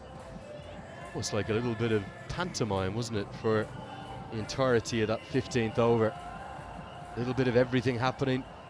3 great characters, 3 fantastic world-class cricketers on show here in the United States. Looking at the field here, square legs up, we have long on, we have a deep mid-wicket, and we've got fine leg back. I think he's going to run in and try and bowl some pace. Why not? Make him feel uncomfortable. Get some rhythm, bowl some good pace, break a wicket, break a partnership. Can you get 2-3 quick wickets?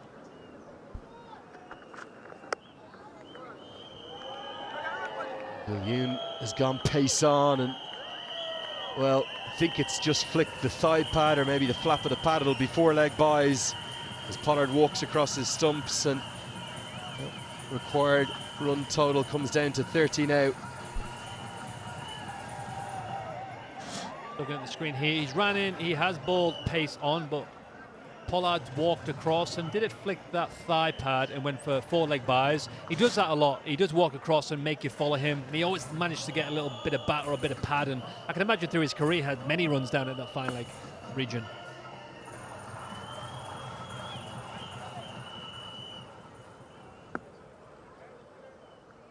Square leg has now come round to fill that gap at fine leg. Again, Pollard down the track. A really interesting few overs these. It's suspected that MI were going to get this done quite quickly. They've done anything but. They need a wicket here, the Texas Super Kings. It's how they're going to go about getting a wicket. You have to back yourself and bowl something different, like I said earlier. Bowl a few bouncers, risk getting hit for 6 from a pull shot, from his head, from his armpit. Do something different, be aggressive, try and break this partnership.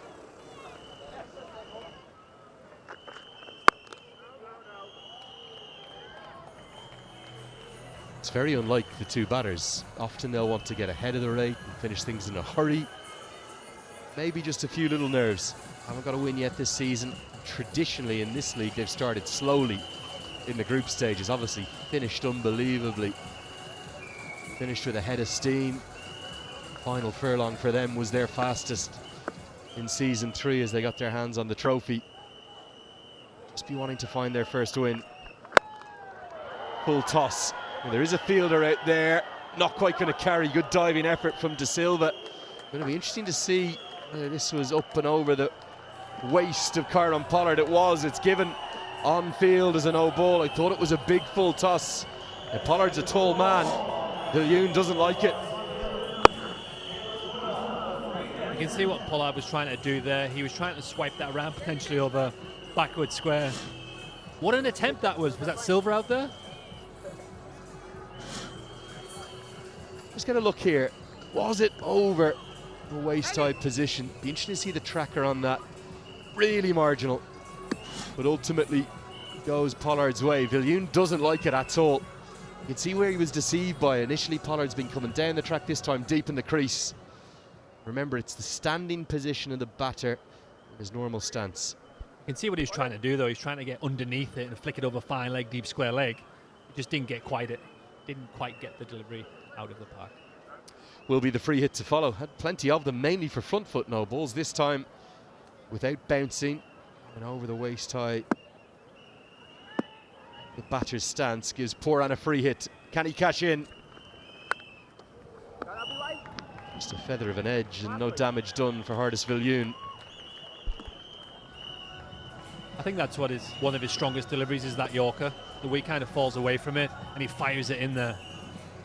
This all looked like easy banter. They know each other well and just talking a bit of smack, as they call it, I think. Don't know who you're backing in the fight here. It's a heavyweight clash, isn't it? Two big, strong men, Hardis Viljoen and Corbin Pollard. Who you backing, mate? Who's benching more? Not sure. Look at the guys there. Look at the size of these blokes. I think Viljoen's maybe got the edge on the bench. And the biceps, maybe. Two very big men. Steaming in, bowling as fast as he can. The other trying to hit big bombs. Lasered away into the offside, and a marvellous diving stop from Amshi De Silva. I know he put down that chance earlier, but there's a lot to like about the way in which he goes about his cricket. Yeah, it's obviously the effort in the field. I'm not sure about the previous dive. That was a bit token, where he was about 5 feet away from the ball. But that's what you need, even at this stage in the game, when potentially you are looking on the back end of a defeat. You want people in the outfield diving, putting the body on the line. That's fantastic fielding, and it's definitely saving a couple of runs out there. And the TSK fans straight behind him, absolutely loved it. Always want 100% effort from all 11 of your fielders. Great stuff from De Silva. Another full toss, but again can't pierce the gap. Gonna get us to the end of the 16th. It's 133 for 2.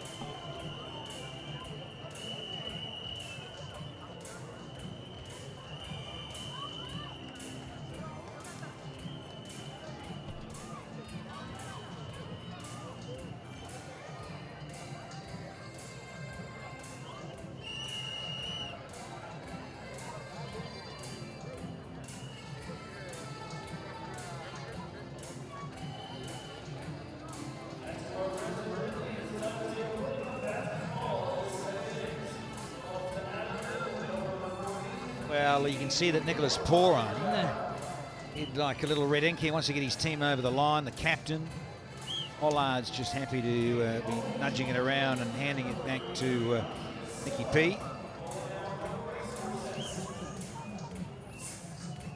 We're going west tomorrow, so get your tickets. MajorLeagueCricket.com.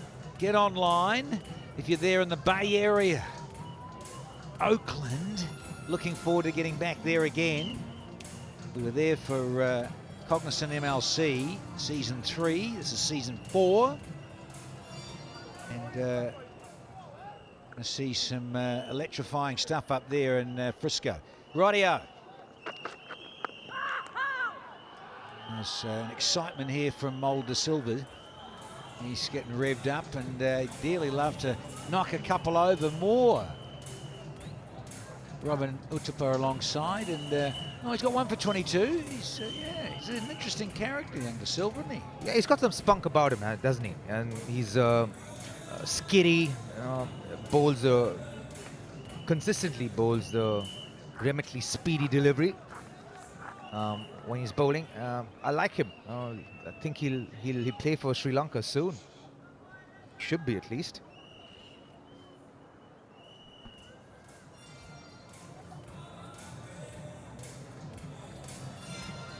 Well, you think about the way LA Knight Riders got up and pumped their net run rate through the roof with a comprehensive victory. You'd think here, MI New York, they'd want to try and finish things quickly. Thinking about that, but at the moment they're just content to knock it around because the askings are, well, pretty much run a ball just over. That's what's going on at the moment, this little cat and mouse scenario. But it would be fascinating from a Kings perspective. Lose one, you lose two. Can you get 2 wickets back to back quickly here? They could, and Anshi de Silva could be the person who can produce that for them. Him and Billions, the only bowlers who've gotten wickets tonight.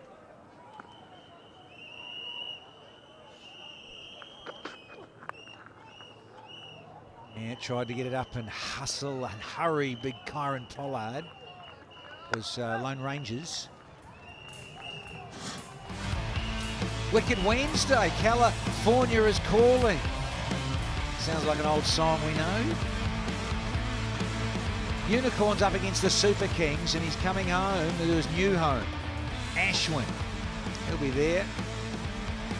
And, some pumped old faces. They can't be here this year, they're on test duty, but I tell you what, Oakland Coliseum, you got to get there.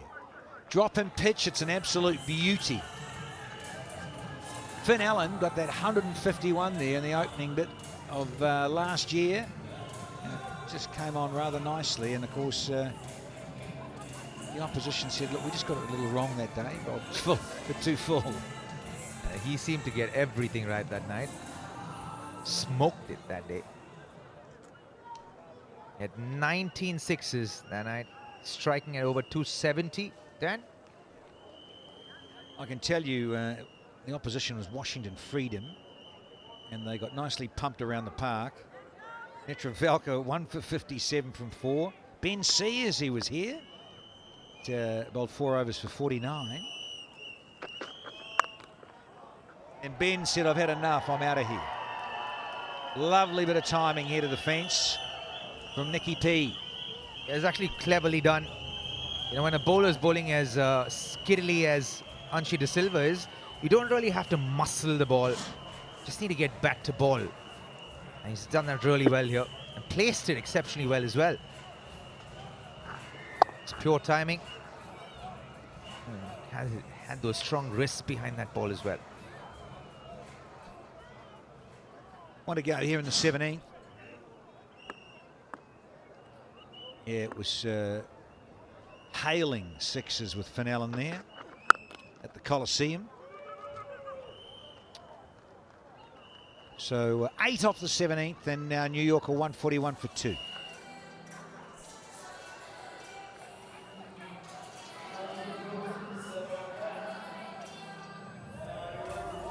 Only 6 required now. The MI New York team want to try and finish this up in a hurry. Add to that net run rate, because they all matter, and no team will understand that better than them, Dan.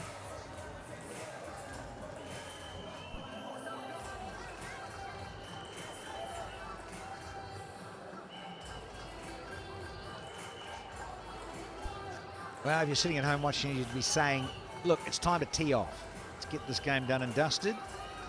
Yeah, talking about that net run rate.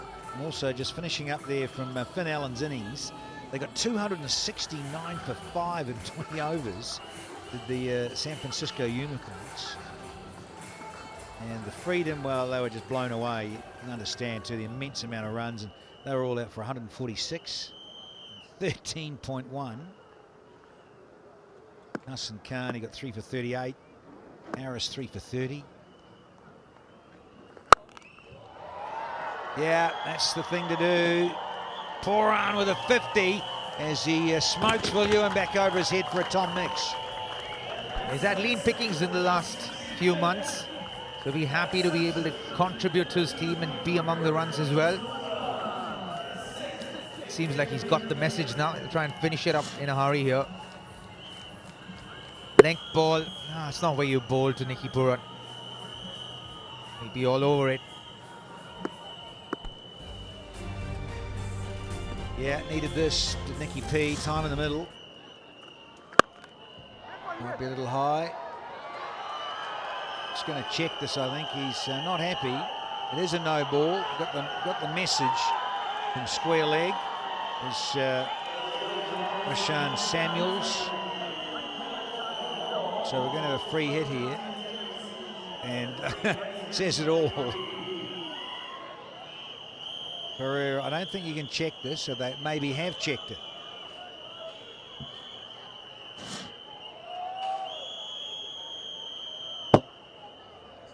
Just fractionally above the waist, wasn't it? Just about a no ball there.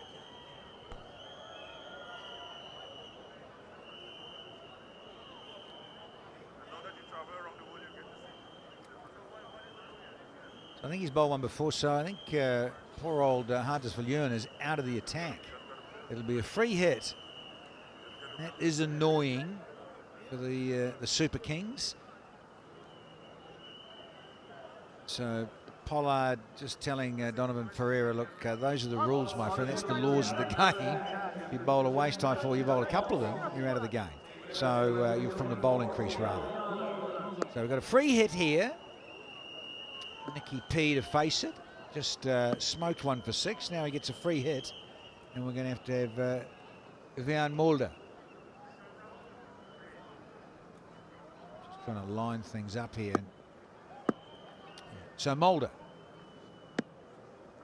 Just going to have to get his line up right, because he's going to come right arm around as well, like Viljoen was doing.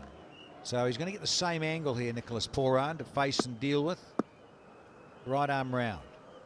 With a free hit for the captain. Wideish. It's been thrashed with a big thick edge for 4. And now into single figures required for those in blue. It's a fair ploy from Mulder. Bowl that line. Nicky P amongst the runs today. Took his time. Built a partnership with Monang Patel. Played shots all around the park as per norm. Timing is good. The ball was in his range. Sent it the distance.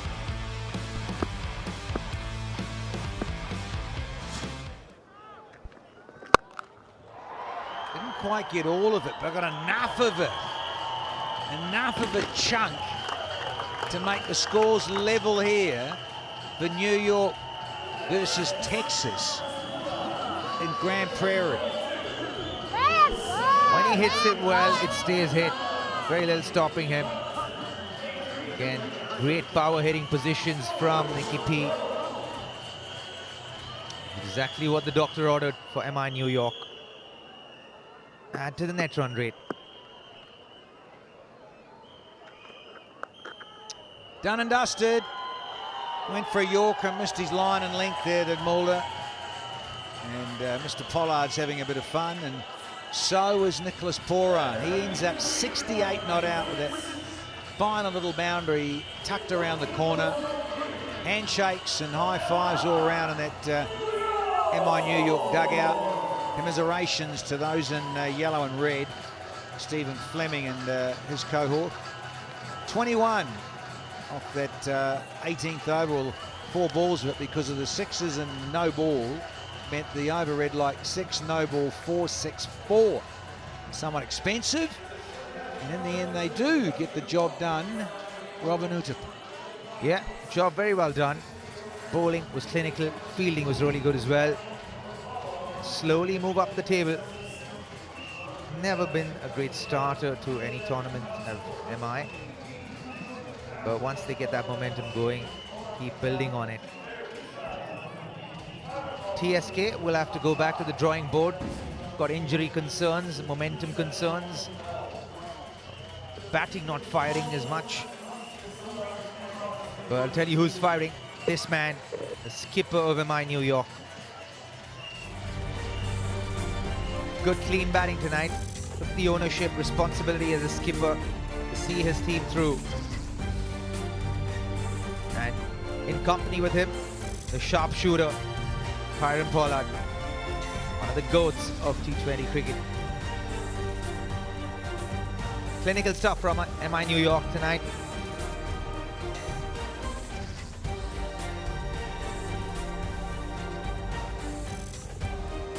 Yeah, big smiles for Pollard and Puran.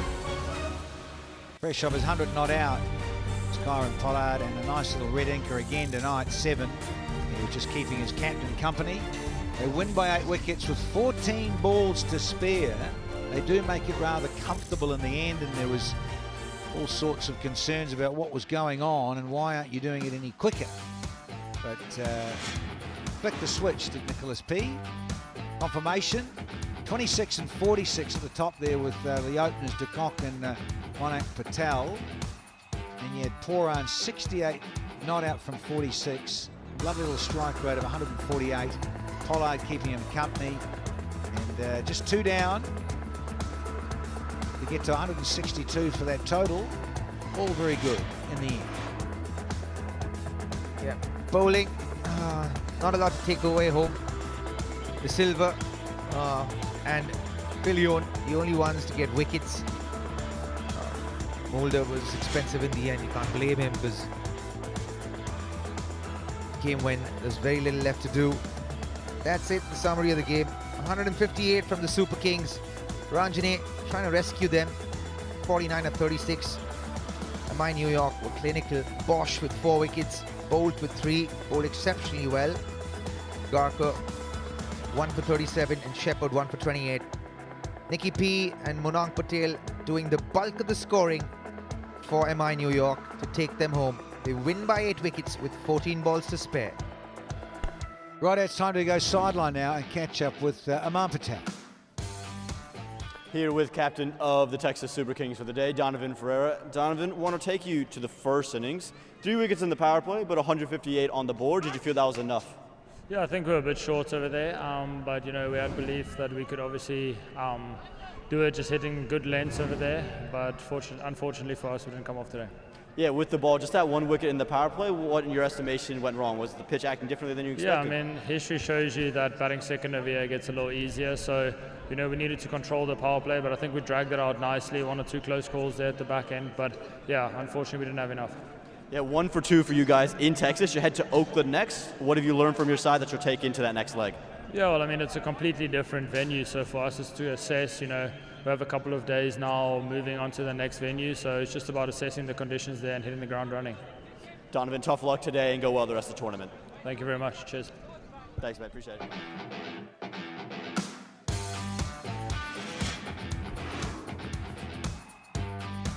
In terms of the Lexus table, the Knight Riders and the Unicorns with that good net run rate. You look here at what New York did just now. It'll be very good for them because played 2, won 1 and lost 1. The Super Kings, well, they've played 3 now and they've only won 1 and lost 2. Orcas, very similar. So the 2 bottom sides of the Super Kings and Orcas have got a bit of work to do, because as we know, only the top 4 teams qualify to make it to the playoffs.